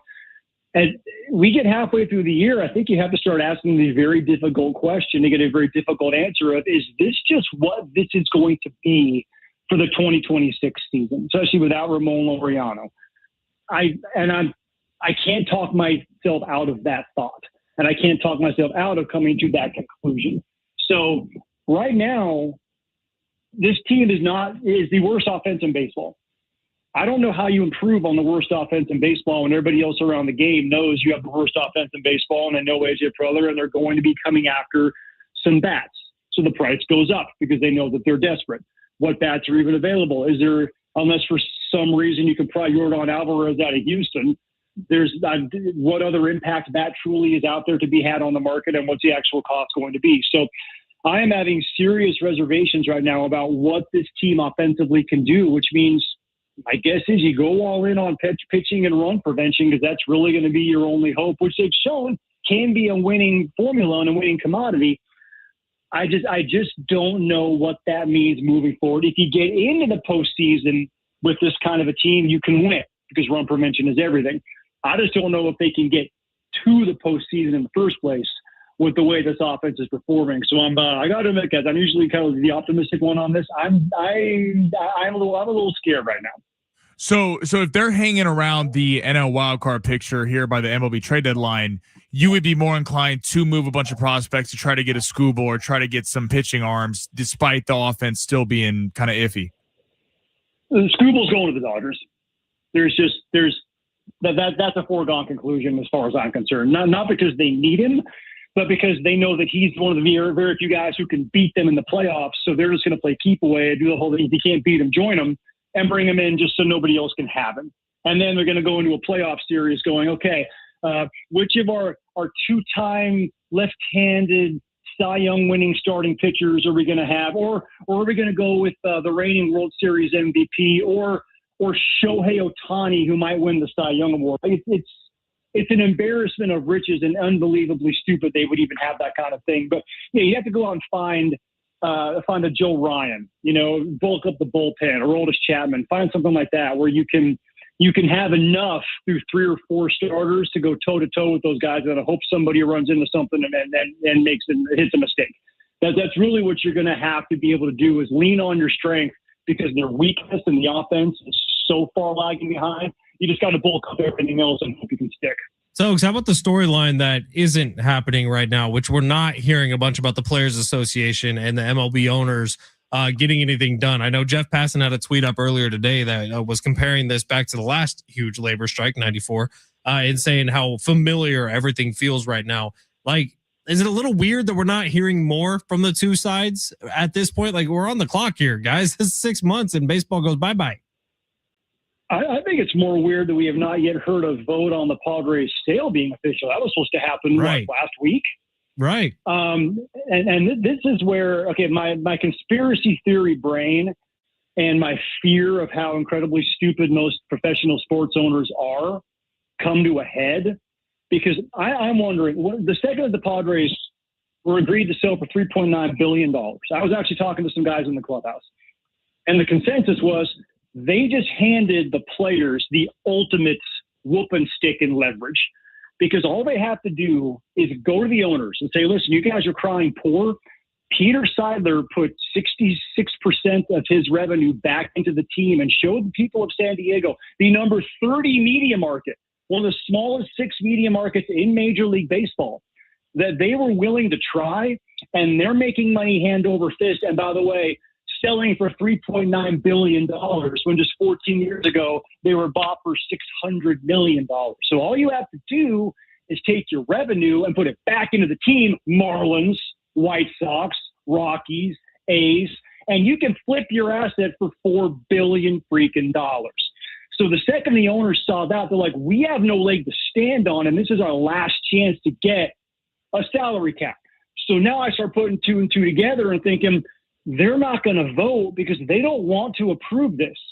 Because if they approve the sale, they are cutting their own legs off when it comes to negotiating power with a salary cap. It's now, a great. I hope that's not the case. I hope they're not that petty. I hope they're not that insanely short-sighted. But where there's smoke, there's fire. And I'm thinking, God, please don't let the thing that's supposed to be the thing that keeps us from having a work stoppage become the thing that cements the work stoppage. Right. It's a great thought, and it's putting 2 and 2 together. It's not terribly hard to do, but it's a nice job vocalizing that there, Tokes. What are you working on these days with NBC? I'm actually starting a little vacation here. Yeah, Mrs. and I are going to go out and have some fun. But other than that, it is we got Sunday night sports now. So we just got out of the NBA. Now NBC has Sunday night baseball. So we're doing our sports night in San Diego, hour-long show in prime time every Sunday night. It's a blast. Already starting to get ready for football season and the football show coming back. So yeah, NBC is one of those few networks that's out there saying, you know what, we're going to lean into sports and we're going to not do all this merger stuff, and we're going to see where it takes us. And it seems to be taking us to some pretty good spots right now. So yeah, check us out, the group on Sunday nights after whatever sporting event you happen to be watching, because we're having a lot of fun doing that show. You guys do a great job, man. Always appreciate your time. Appreciate you covering sports as much as you do, and we love you, Derek. Thank you. I appreciate you guys. You guys going to the NASCAR race this weekend? I'm not. I'm doing some stuff with Father's Day plans, but I'm taking Pops golfing, and we're going to be watching NASCAR together, just not in San Diego. You heading out there? I will be actually at my wife's friend's birthday party out in Phoenix. But other than that, I have been out there and seen the track, though, and it is going to be an absolute blast. So anybody who has a chance to watch it, watch this thing. It's going to be phenomenal. I can't wait for it. It's going to be awesome. Thank you, Derek. See y'all. Derek Togerson, NBC7. We're actually going to talk a little NASCAR coming up next. We'll also play your remaining talkbacks. We have 5 minutes left. If you want to get a talkback in, you can qualify to win those Baron Morris tickets. Just answer this. John Jones, Mike Tyson, street fight, both in their primes. Who wins? We'll play some of them on the other side at San Diego Sports 760 live on the iHeartRadio app.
Look, you've heard me talk about this numerous different times, okay? There's the football character piece, there's the personal character piece, and then there's the physical skills piece. Before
this. I'm going to have this argument at the bar. I promise you, with my buddies this weekend. That's going to happen. All right, it's San Diego Sports 760. We're just about done for today. Who are we giving these to, Sammy? Are we giving it to the 1253 one? I think we are. Who was that? Yes, on the random generator 1253. Mario, congratulations, man. You're going to Maren Morris. We'll get our promotions team your email address, and they will send you over some paperwork within the next couple of days. All right, stick around. We're going to be talking some Shinnecock Hills coming up next on Go Along with Sammy here on the iHeartRadio app.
Portugal and Congo tied at 1 apiece.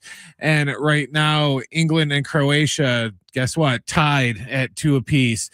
Tonight at 6:30, you can hear the match between Colombia and Uzbekistan right here on San Diego Sports 760. Bank of America, sponsor of the FIFA World Cup 2026, dedicated to offering solutions to help businesses meet their goals locally and globally. More at bankofamerica.com/game changers.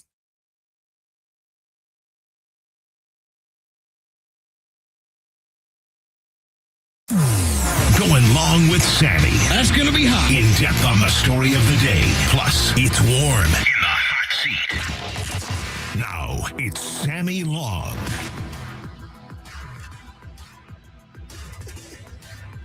You know what this guy says to me on the other side? We're waiting to come on. What? And he's all prepared. And I asked Ben last week, I said, hey, can you come on, be my U.S. Open preview guy? And we know, find you someone that loves you the same way that Ben Fletcher loves Brooks Koepka, but also Justin Rose. And what are Justin Rose's odds to win Shinnecock? Plus 5,000. It's almost like they're trying to give away free money, Sammy. It's like they're just trying to give it to us and make us all rich. It'd be stupid not to take money. A little sprinkle? Plus 5,000. That seems crazy. The dude grew up playing link style courses. That's exactly what this is. Okay, so explain to everyone what link style courses are. This is the closest link style course to Scotland and Ireland. So, well, Scotland, the birthplace of golf, the old course, St. Andrews, Carnoustie, those are all link style courses. There's not very many like trees on the fairways, right, that are guarding the fairways. So your out of bounds is not going to be nearly as punishing. However, the fairways are going to be pretty narrow this week at Shinnecock, and that's what makes it different from a lot of those courses out there. Basically, you got to be great off the tee. Your second shot has to be tremendous. The greens are going to be big and wildly, wildly fast. And there's super, super punishing bunkers on these link style courses. And there are at Shinnecock Hills as well. So this is going to be all about ball placement, putting, and dealing with terrible wind conditions. Who does that favor with the narrow fairways? I would say guys who grew up playing in Northern Ireland, guys who grew up playing in Scotland. Like Rory should have a bit of an advantage here this week. Guys like Justin Rose, who played the majority of their golf in Europe before coming over to the PGA Tour, should have a bit of an advantage here. Tommy Fleetwood's going to be a name you see popping up like crazy. The Americans get hurt here. In fact, Bryson DeChambeau, historically on link-style courses, plays terrible golf. And he's plus money right now to miss the cut, by the way. So maybe that's a little sprinkle as well. Speaking of Bryson, we talked about it a little bit last hour, but the live guys coming over, you think have been trying to make a statement. Like Jon Rahm, DeChambeau lead the way as some of the best players, but DeChambeau, the last 2 majors, have missed the cut both times. Hasn't even been a part of it on Saturday and Sunday. And obviously this course doesn't really play to him. What live guy do you see being able to break through at least somewhat in this tournament? All right, now Cam Smith has been a bit of a disappointment, I would say. He burst onto the scene. Remember, he beat Rory in a British Open 3 years ago before the live split. That was like his last kind of farewell tour to the PGA Tour. In a British Open, he beat Rory on the final hole. Rory missed a 3-foot putt. Cam Smith, all of a sudden we thought, oh, there's a new big name in golf. I actually think he plays really well this week. I do. He's been bouncing around a little bit. Hasn't played necessarily well on the live golf course. Seems like he took his money and ran a little bit. But then at the Masters, he was in contention. Like Cam Smith was a serious part about it. I think this course sets up really nicely for him. In terms of live guys, him and Jon Rahm, I feel like have the best opportunity this week. And Dustin Johnson too. I know he's older and he's kind of out of his prime. Doesn't hit the ball as far as he used to. Swing speed's down a little bit.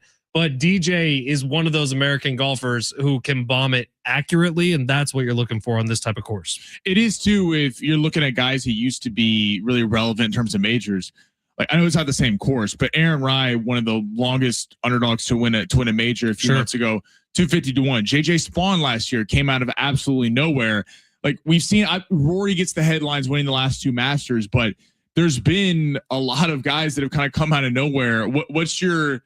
I know you had a parlay. I want to hear your parlay here in a few minutes. But what is your long shot guy that no one's talking about that you think will be here on Sunday? I really like Jake Knapp, and he's way down the list in terms of odds. He's played some great golf this year. If you're looking for a name that's been near the top of a lot of leaderboards this year, hasn't cashed in on any of the big ones, Chris Gotterup. There's just no one playing better with the irons right now than Chris Gotterup.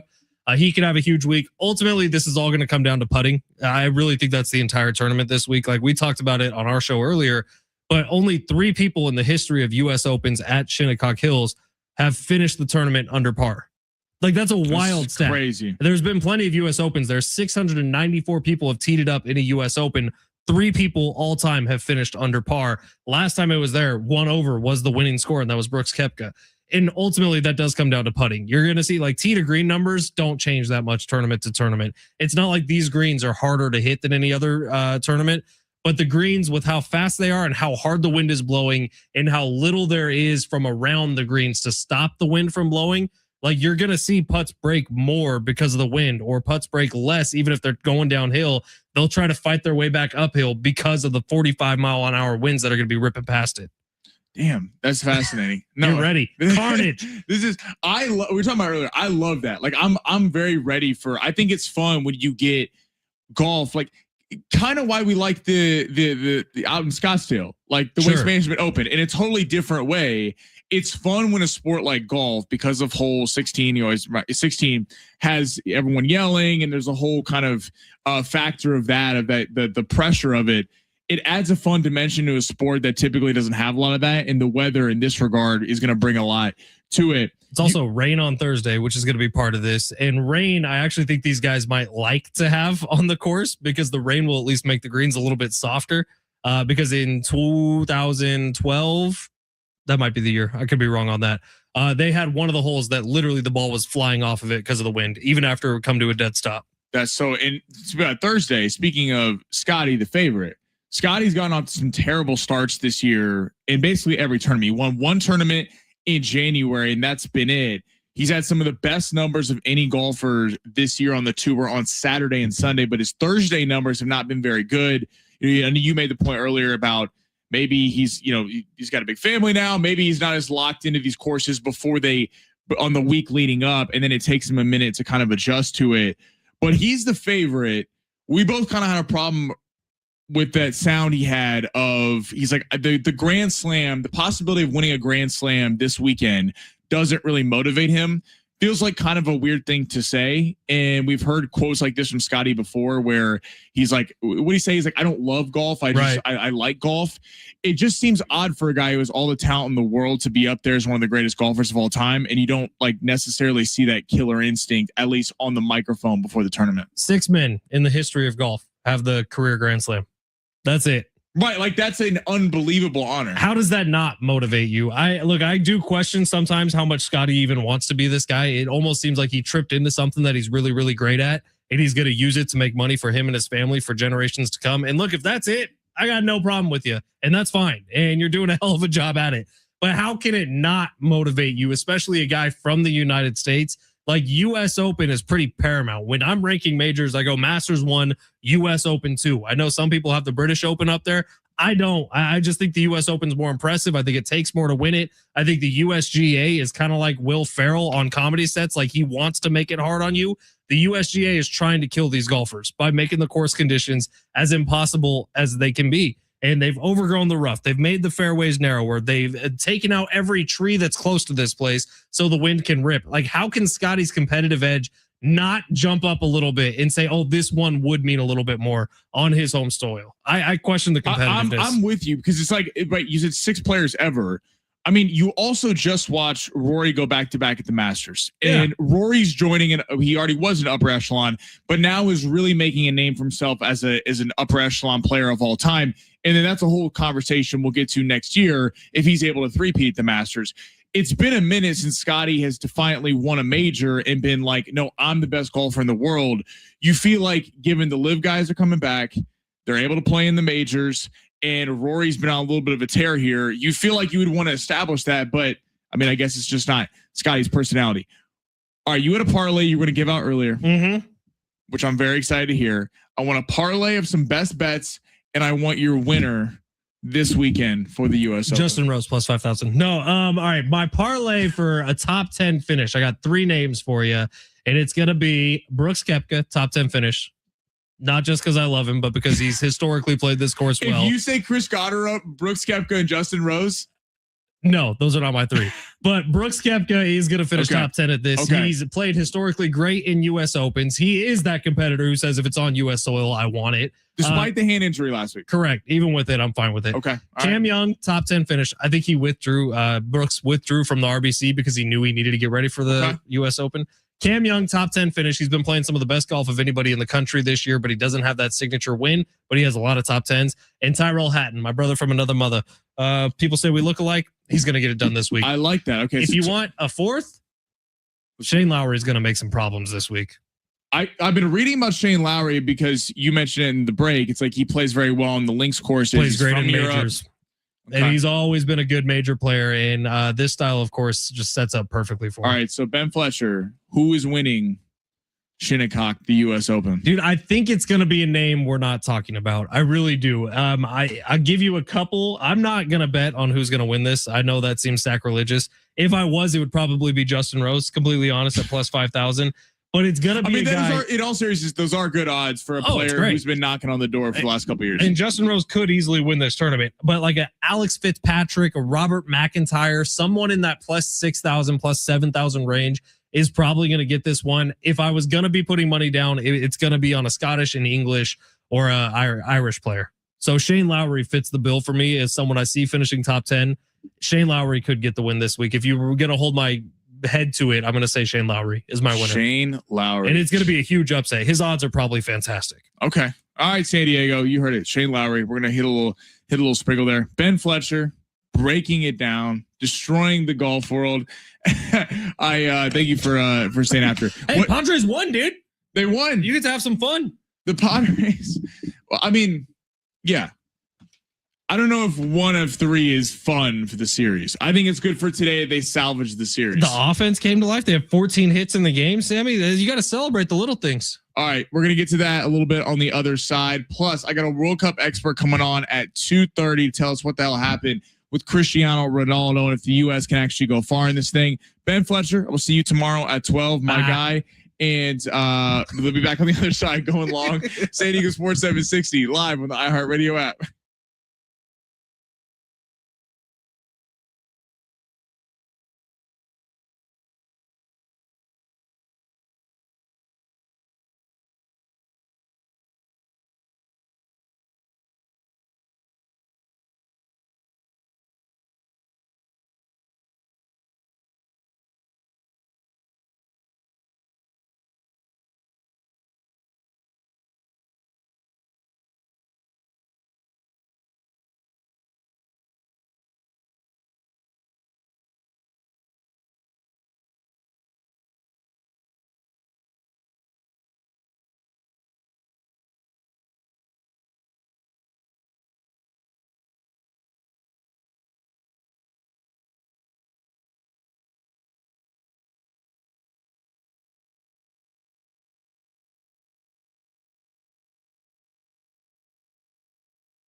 Our iHeartRadio Music Festival is back. Live performances by the Goo Goo Dolls, Kenny Chesney, Lainey Wilson, Snoop, Weezer, and more. September 18th and 19th at T-Mobile Arena in Vegas. 2 nights, 1 stage. Now's your chance to buy tickets at AXS.com. Get them before they sell out. Padres just wrapped up out in St. Louis. Nice to see him salvage the series somewhat. 14 hits. As our guy Steven on YouTube chiming in, Canning gets the win. How can it be? The Steven, not the biggest Griffin Canning fan. The 14 hits is like, it almost makes it more frustrating because you just don't know what you're getting from this team night in, night out. It's really hard to get a feeling on this team because they have a performance like that, which you give them a lot of credit for. And I don't think with Griffin Canning on the mound, a lot of us expected the Padres to win today. Yesterday was bad, and Monday was atrocious with May. So it's hard. I credit them for getting the win today. Certainly nothing's fixed. I mean, you again lost a series on the road to an NL team that you're competing with in the playoff picture. So I give the Padres props for getting it done today, but it's not about getting a win in a series. It's about actually winning the series. And overall, the Cardinals are 4-2 against the Padres so far this season. And the Phillies are up in the wild card. They're battling with it. The Cardinals are up there. You've already lost tiebreaker as of right now. The Cardinals and the Phillies skunked you 6-0. So it's just days like today make it even harder watching this team. Because like if you are AJ Preller, what is the answer? Because you see a game like today and you're like, okay, well, they kind of leaned on them again, got to the other team's bullpen. That's kind of been the thing so far of this Padres team, is getting to teams late. And they were able to do that and lean on them. But then it's hard when Dustin May almost throws a no-hitter. And the only hit the other day is a ground ball to the left-hand side. So it's tough to get a read on this team. I'm disappointed they lost the series. And now you take on a Ranger team that you're going to have to beat. You need to win this series this weekend because you're playing the Braves next week and the Dodgers. 7 games against them. If this offense keeps up, if they play like they did today, they're going to have a chance against those teams. If they play like they did the last 2 games, this is going to be a disaster over the next week because the Braves and the Dodgers are going to hit. It's just going to happen. Then the next week, you got the Cubs, Dodgers again, then Arizona. So this 2-3 week stretch, Blue Jays on top of that after Arizona. This 3-week stretch is so crucial for the Padres. Hopefully they found something today. Until they string it together against upper tier competition, honestly, it's going to be hard to really buy it. But I give them credit for getting the win today. I mean, even if you look at today, not that they would have lost the game, but there also was Fernando hitting the ball in center field. The center fielder overran it. I'm not trying to be all negative on him. It's just it's hard over this series. They got outplayed thoroughly in this series. Hopefully, this game you can take it into this weekend and then next week, but. We're going to know all this MLB trade talk, all this MLB, are the Padres buyers or sellers at the deadline? We're going to know if they're buyers or sellers in the next 2 to 3 weeks. If they have a good record against the Dodgers and the Braves and are able to get a big series win against Arizona and the Cubs, who are both in the NL wildcard picture, then we start having a different conversation about this team and whether they can add and really try to go for it this year. If they have a bad record over the next 2 to 3 weeks, it's going to be really hard to make a case to sell off a bunch of prospects. All right. LeBron James, being reported, is, per Brian Windhorst, is back negotiating with the Los Angeles Lakers on a deal.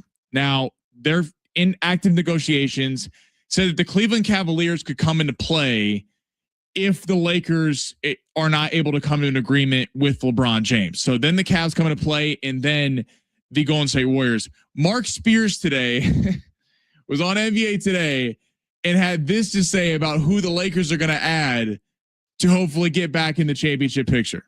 On return to the Lakers add up for you? That's what I'm hearing. I'm hearing that he's likely coming back. I am curious under this new Lakers regime, what the number is, though. Interesting to hear what Bobby had to say about it.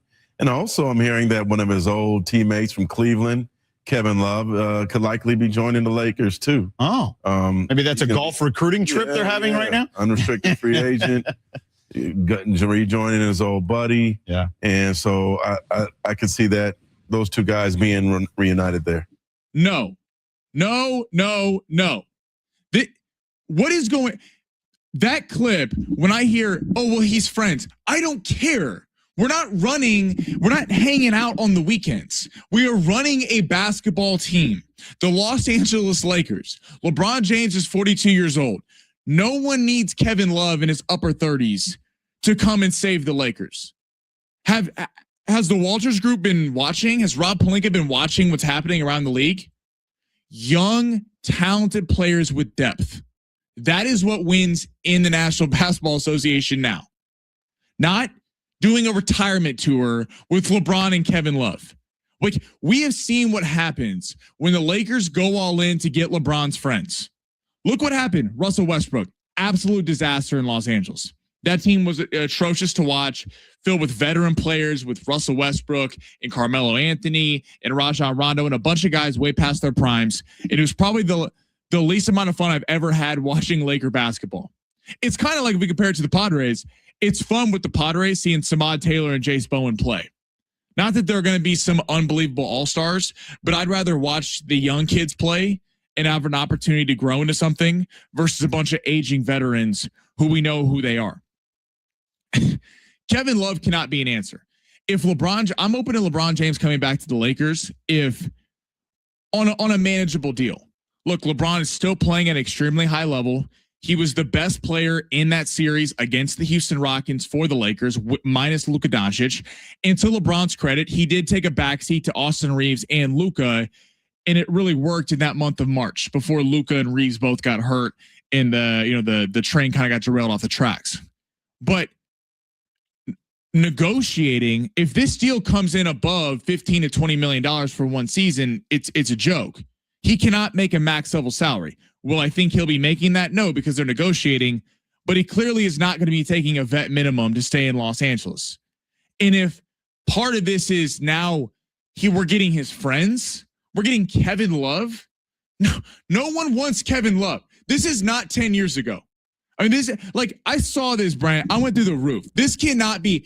You have to get younger and more talented, not get aging veterans who are not going to be available for majority of the season and do nothing for the future of the franchise. There is no way Luka Doncic can be happy about this. So you won't be happy if they called Richard Jefferson up and yeah, get them all. Get Richard Jefferson, get Carmelo back. Let's do a whole retirement tour. That cannot be the plan. I hope that is just Mark Spears talking.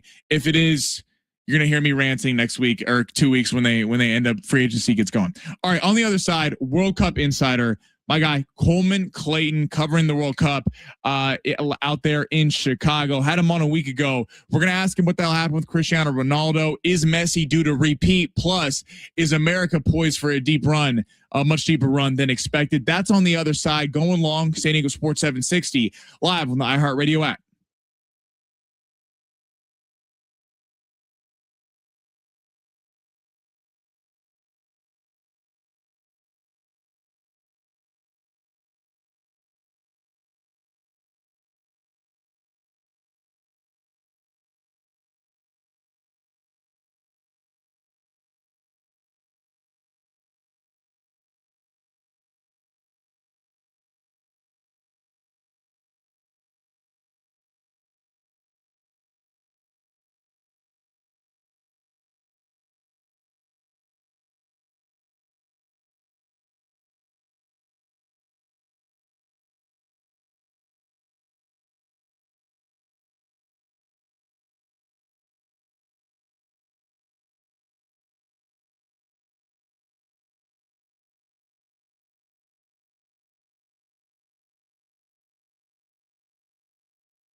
This report is sponsored by rockauto.com. The Padres won game 3 of their series today against the Cards in St. Louis, 6-1. We got a couple World Cup scores right now. Portugal and Congo tied at 1 apiece, and right now England leads Croatia 3-2. And tonight at 6:30, you can hear the match between Colombia and Uzbekistan right here on San Diego Sports 760. Like I said, pre-match coverage will begin at 6:30. Grinding and squealing are signs of it's time for new brakes. Skip the hassle of searching for the right parts and shop rockauto.com. Find trusted name brand parts at lower prices and have them shipped directly to your door. All the parts your car will ever need. Rock Auto. Ain't nothing wrong with a little heat. Getting warm around here. Light the fires, Big Daddy. Who's next in the hot seat? World Cup Insider reporting live from Chicago. Coleman Clayton jumping on the show once again. Had him last week. Text line demanded he be back. Coleman C underscore. You can shoot him a follow on Instagram. Coleman, what's up, dude? How you doing? Yo, what's going on, Sammy? How you doing today, man? Doing good. All right, so this World Cup, we got England on right now, currently up 3-2 over Croatia. Let's start with the U.S. team, then we'll kind of work our way through everything that's happened. Were you surprised at how good the offense was for America against Paraguay last Friday? I mean, look, it was impressive for sure. I mean, for any team, and especially from what we've seen from the games this World Cup, to come out and have a dominant win like the U.S. had 4-1 over Paraguay, when a lot of pressure and a lot of expectations were upon that team, it's impressive none the least. But I think we really saw Pochettino's tactics on display in that game, and he kind of really proved to everyone and any doubters that he is the man to be trusted to lead this U.S. men's national team to the knockouts and hopefully further than that. So impressive. It was a big showing by the U.S. So much has been made about Flo Balogun for the U.S. that he's kind of allowed Christian Pulisic to play on the left side. Is there now 2 legit scoring threats for America? Like, what does Balogun do to kind of open up Pulisic? Absolutely. If you look back to the last World Cup the U.S. played at, which was in Qatar 4 years ago, one of our big struggles was scoring goals. Pulisic obviously played, but there was not really a true number 9 that we could put all of our trust in to really put it in the back of the net. And Flo Balogun did exactly that against Paraguay, scoring 2 goals, almost nearly 3. Had one of them not been called offside. He's the first U.S. player to ever score multiple goals in a World Cup game since 1930. That was Bert Patton against Uruguay. So it's definitely impressive to say the least. We're going to have to see and monitor the health of Christian Pulisic going forward. But, I mean, regardless, Balogun is a player that can be trusted, and U.S. fans are just going to hope that he continues that really hot streak to begin with. Spain's been the crazy kind of surprise of the tournament so far, drawing with Cape Verde the other day. Massive favorites, one of the biggest upsets in terms of gambling in history. What did you make of that? Why could Spain not put the ball in the back of the net? I think De La Fuente, when you really look at the game after it's completely ended, just took a really conservative approach. I'm obviously saw Lamine Yamal come off the bench eventually, a little after halftime, and Nico Williams coming on a lot later in the game. Those 2 were the reason that Spain went on such a long, dominant run in the Euros 2 years ago. And I think as manager De La Fuente, saw the opposition, wanted to definitely make sure Lamine Yamal was fully healthy and ready to go for the rest of the World Cup. But in that situation, I think you have to start him. The offense got going a little bit towards the very end. And obviously no one predicted that Cape Verde was going to be able to put on, the showcase that they did, and that 4-year-old goalkeeper as well, keeping them out of the net so often. But I just thought it was too conservative from Spain. And it really showed in their attack. Without Lamine Yamal or Nico Williams on the field, Oyarzabal barely had any touches in the first half. Ferran Torres at right wing I think is definitely a lot more useful in the center. So we're just going to have to see what happens in the next upcoming games, but just felt conservative. It felt like they were, being too chill with everything, and they need to take it a lot more seriously, especially if they want to make a long run and win this World Cup. Coleman Clayton, World Cup reporter, live from Chicago, joining me right now. In terms of Spain, we saw Argentina have a massive upset in the last World Cup in the group stage, and they went on to win it. Are you concerned about Spain, or do you chalk this up to just kind of game 1 jitters, not taking them seriously? I can't be too concerned just because, I mean, again, we didn't see a full 90 minutes of Lamine Yamal on the field, and he is their game changer. He's the one that truly opens up the offense, allows their midfielders to, play passes in with confidence and confidence that that player is going to score, that player being Lamine Yamal. So I believe De La Fuente is just going to take a much different approach. We know Lamine Yamal is now healthy from his injury. I expect to see a much different lineup out there for Spain on the next match. I wouldn't be too concerned. And like you said, Argentina lost their opening match last World Cup against Saudi Arabia. They went on to, win it. They went undefeated since then. And then even in 2010, Spain lost their opening match against Switzerland 1-0. So don't be super concerned for those bettors out there that have Spain to win the entire World Cup. Again, it's just the first game, and there's going to be a lot of first game jitters. Expect a much different approach the next time Spain come on the field. Who impressed you the most yesterday, Haaland, Mbappe, or Messi? It has to be Messi. I mean, come on. To score 3 goals at the age that he's at, especially Argentina coming off a World Cup win, and notoriously teams that win these major tournaments, they can kind of have, they almost call it a World Cup hangover. We've seen it before with Spain. We've seen it with Germany. But to score 3 goals, and against a team like Algeria, and Algeria is a very solid team. They're not any team that, should be labeled a pushover. It's altogether impressive. You can make the debate that Argentina has looked like the best team so far out of everyone in the World Cup. And it's definitely very impressive. Haaland scoring 2 goals. He, someone that I predicted it's going to have an excellent run this World Cup. And he's just a poacher. He's going to get in there. He's going to score. And, Norway have the team to be able to provide him with that ability. And then Mbappe, I mean, again, that second goal against Senegal, I was very critical of them to begin the game. But that second goal just kind of really cleared everything up. And France are now back to, truly being, favorites to win this World Cup. Ronaldo, kind of the shocker today with Portugal drawing against the Congo. Ronaldo actually had 0 shots at all. He had 0 shots on goal. I know you picked him to win the whole thing. Are you concerned? Where are you at with Portugal right now?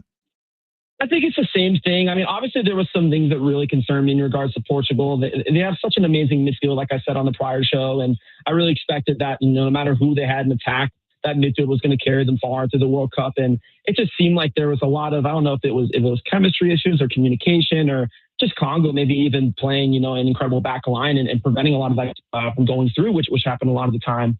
But I am a little concerned, to be honest.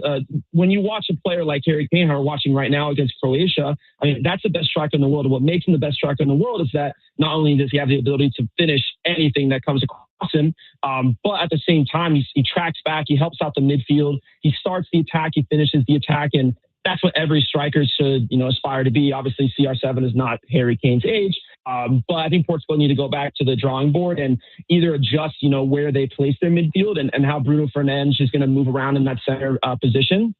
Or if they play it tactically different with CR7, it's going to be hard to tell. They have some matches still coming up, and they're going to have to do a lot better than we're against Congo today, especially if they're not prediction to win the World Cup. With the tournament expanding, I know we talked about it last time from 32 teams to 48.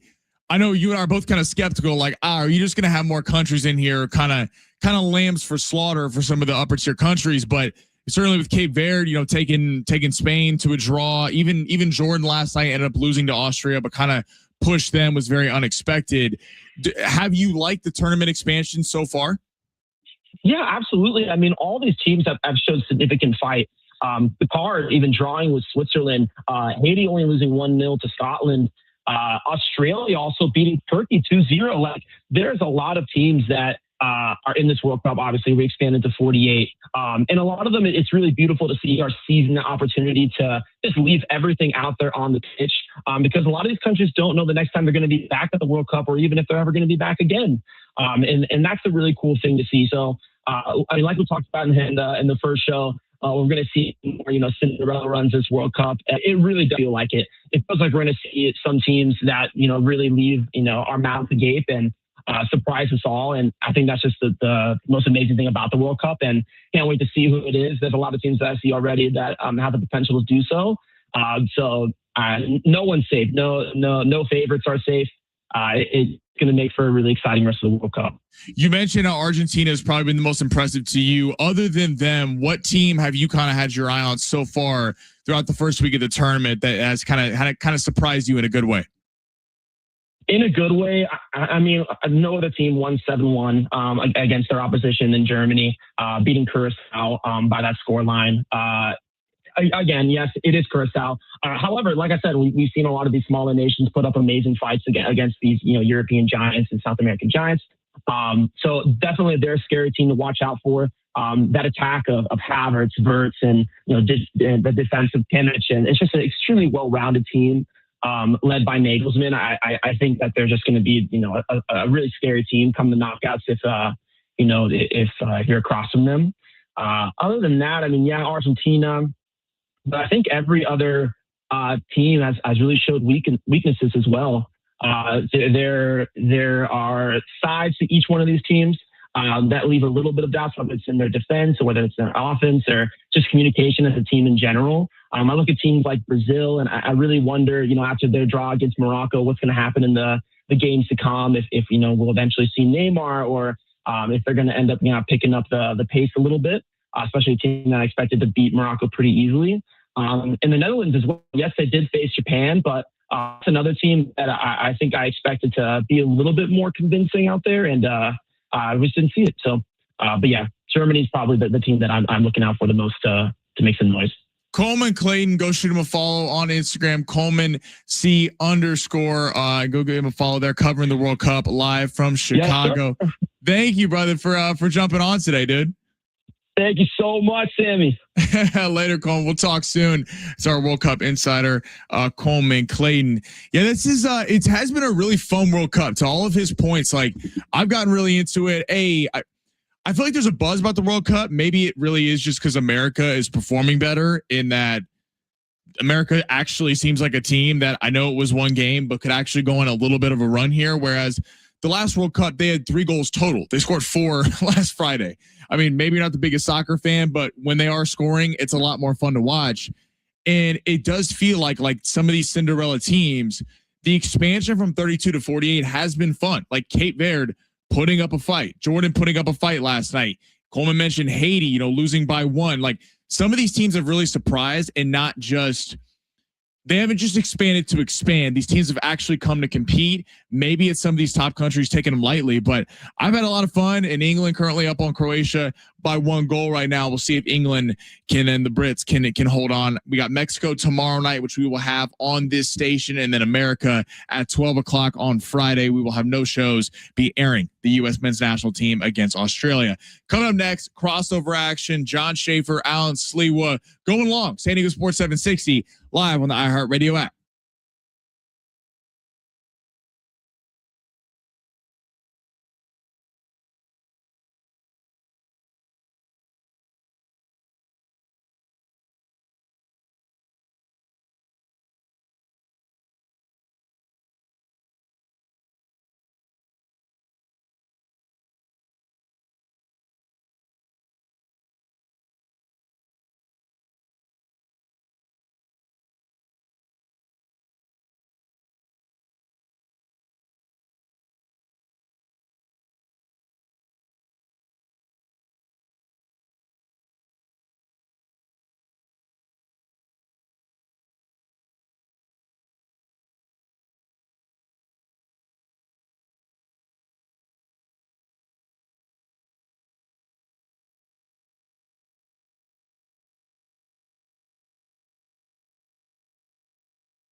John Schaefer and Alan Sliwa to pack their bags for Mexico. What day are you guys leaving? He sounds so disappointed today. He's like, John Schaefer, Alan Sliwa. I'm very excited. I just am thinking about all the fun you're gonna have. Yeah, we're gonna go. We Friday. leave. Yeah, we're out Friday. By the way, don't underestimate how good is tomorrow gonna be. Out in I'm Chula staying. Vista? Out in Chula? I'm staying the whole game. Are you really gonna stay? Mexico? 100% I am. Okay. Brother, that's I'm excited for that game. Mexico and South Korea. We got some good odds on that too. That's as good. Jesus. That's as good of a vibe. Honestly, you're going to have for a sporting event in San Diego, period. Hands down. It's going to be crazy. Aren't they expecting like 20,000? Something like that. I don't know. I keep hearing these numbers. I'm At like, Chula Vista? yes. And there's this big concert going on I didn't after. know it was such a big Knicks town. Huge. Is it for the parade to stretch all the For way the out west parade. like that? Yeah, It's I guess incredible. Dolan has That's right. deep ties That's in right. Chula Vista. That's exactly right. I was up in LA over the weekend, and I was at just some random bar with my friends watching the game, and I was surprised how many Knicks fans. It was like a Knicks bar, Is but that right? it wasn't. It was like a yard house. Like it was no affiliation. It was crazy. I'm like, New York's just everywhere. You guys, I saw near a place that I'm at now. I'm going for a walk, and I just see this like huge Knicks flag, and I'm like, wait, can we pause here for a second, guys? Was this here previously? No. Yeah, like Was where this here did during the this- Carmelo years? Where did this thing come from? We were doing when we did our event in Little Italy, some guy walked by our broadcast. He had like a Knicks polo, and he goes like this. He points at. I'm like, where was that? Yeah, Where no. was that 3 weeks ago? Come on. But I get it. Like you've been waiting. I mean, if you No, are a I Knicks fan, completely get it. You've been waiting a long time for this. And they listen. That's a big brand. Like it is one of the more not successful franchises, but one of But the no. more Right, powerful absolutely. big franchises, and Absolutely. they finally won it. I noticed that as a Chiefs fan, that no one was a Chiefs fan when Alex Smith was the quarterback and Right. Brady Quinn and Matt Castle. And then all of a sudden, Taylor Swift and Patrick Mahomes happened. And I see all these Chiefs jerseys. I'm like, I don't think you know who Tyler Thigpen was. All I right. don't think funny. you know who that was. I really hope you never use Mahomes and Taylor Swift in the same sentence, as if the Chiefs have been built by Taylor Swift and not Patrick Mahomes. No, That's a good point. no. We can't give her that much It is credit. built by Andy Reid, Patrick Mahomes, and Brett Veach and Travis Kelce. But Taylor Swift has probably brought in more fans than you Yeah, could probably. argue. Did she take it to another level? Like, did Of course she? she did. gosh. Wait a minute. Wait, Of wait, wait. course she did. But wait, but like, so what? Now there are 14-year-old Yes. girls that are breaking. Yes, they have there fantasy teams, and they're breaking Yes. down. Really? I think their viewership. That's has been amazing. since they started their relationship, their viewership numbers went up, which is insane. This was after like Super Bowls. They'd already That's won Super amazing. Bowls when they Right. started dating. Because people, you're getting an audience that wouldn't turn on an NFL game. Mm-hmm. Yeah. So, I mean, It is crazy the power of the NFL. It's like you can be in Kansas City and be this national preeminent brand where if you're the Royals, you can't. Right. I mean, they were in back-to-back World Series. They won one of them. Mm. There's But no the Royals comp. you didn't see some avid fan base out here for the No. Royals. I'm sure it was great for a couple of years in Kansas City, but it's not like just the NFL is just such a But different two factors animal. too. You also have literally, yes, the NFL is beast. It's king. That's number one. The second thing is, like, we're already comparing. Will Patrick Mahomes be the next Tom Brady? Like, Sure. you also have an iconic of all icons that's already with the Kansas City Chiefs and is the face of the NFL. Yeah, it's true. It's true. I mean, if it's different Shohei went to the Royals, trust me, like there'd be it would be big. it would be yeah. different. It's But probably even true. you see like Shohei Ohtani with his time with the Angels versus time with the Dodgers. Shohei That's even Ohtani different. was huge with the Angels, but was he leading SportsCenter every night during the summer? No. Well, I think They didn't win. I think a couple factors. I think Sure. that's what it comes Yeah. down to. It's like he's obviously the success that they're having is the foundation of it, on top of him already being like, imagine if Jordan was playing for the Atlanta Hawks and they're not making the playoffs every year. You just can't be the Jordan that you would be if you're on the Chicago Bulls and you're actually winning. There's just the NBA, NFL, national like intrigue is just different. I think with basketball, it's like you can see their faces. Everyone knows these players. very They're very recognizable. aware. Football once a And week. there aren't a lot of them. Like in There's the not a lot of NBA, players. that's like Exactly. there's the stars. There's yeah. 20 stars. Mhm. NFL, the quarterbacks obviously reign supreme and are larger than life in America. And then like baseball, like That is People funny. in Like Baltimore aren't watching Jackson Merrill, and people in San Diego aren't watching Gunnar Gunnar Henderson. Henderson. Yeah. It's just that not is funny. happening. It's like how many household names are there in baseball? Like Ohtani, Aaron Judge. Those are the two big ones. Paul Skeens. Paul obviously, Skeens. right now. Fermin. Freddie. It's funny. Mason Miller was quickly on his way. Could still be Yeah. Yeah, that's a good one. to just being not a getting- household name, yeah. which is surprising. I thought it would have been Fernando Tatis a couple of years He had his ago. moment But in time. Tatis did when he was young. Yeah, start off the season. Mason Miller was one of the biggest storylines in all of Major League Baseball, but you got to also be on a squad. You got to also be the team's got to put you in a position where you're always out there. You got to be putting up absurd numbers. Like there's a lot of factors that goes into it. Are you? I never got to answer this. Are you guys heading to Mexico Friday? Yeah, Friday around lunchtime. Around lunchtime. What's the plans Friday night? The game's not until Saturday. I Great mean, question. world is our oyster. Yeah. Yeah. You know, the I way mean, John and I roll, Yeah. we don't put an agenda together. Don't put expectations on. The agenda just kind of it fills out itself, if Yeah, that makes that's sense. exactly right. What would know? you like to do in Mexico? Yeah, a little this, a little that. Some of Yeah, that, I would say. I would say a little even more of that. What Than you the- said than the in first thing I this, said, right? yeah. We got to get to this match. Like this match, like we got to make sure we're like there on time. Yeah, so Japan, Tunisia, very Saturday early night. for the match. Yeah. Yep. It's crazy Enough. stuff going outside of the studio. Usher hit 3 walls on his way in. Carrying a table. Okay, but Monterey's going to be fun. We don't have a crossover tomorrow because you guys are on it too. Right. We're going to be on it too. Yeah, we're on it We're too. That's right. For those who don't know, we're putting a little overtime tomorrow, kind of filling in for Sammy here. Yeah. What's on the show today? We got a lot. Kevin's going to join us at 5. Kevin AC. We have Tim Haggerty, voice of the Chihuahuas. Padres look a lot like the Chihuahuas. Half of the team is the Chihuahuas. Right. So he'll yep. join us at 4, and we'll talk to Warren Barton, Fox Soccer. Okay. He's been calling some of these matches. He'll join us at 3:30. The World Cup's been so fun. How good was yesterday? Mbappe, Messi, and I mean, how good was yesterday? Today, 100 goals in this England, Croatia. Yeah, I A know. lot of goals. Portugal ties versus Congo. Yeah. Yeah. Cristiano Ronaldo in some trouble. All right. So I will be back tomorrow at 12. Fletcher and I will have a show. These guys will be on at 2 tomorrow. Make sure to keep listening for that. And these guys on the other side.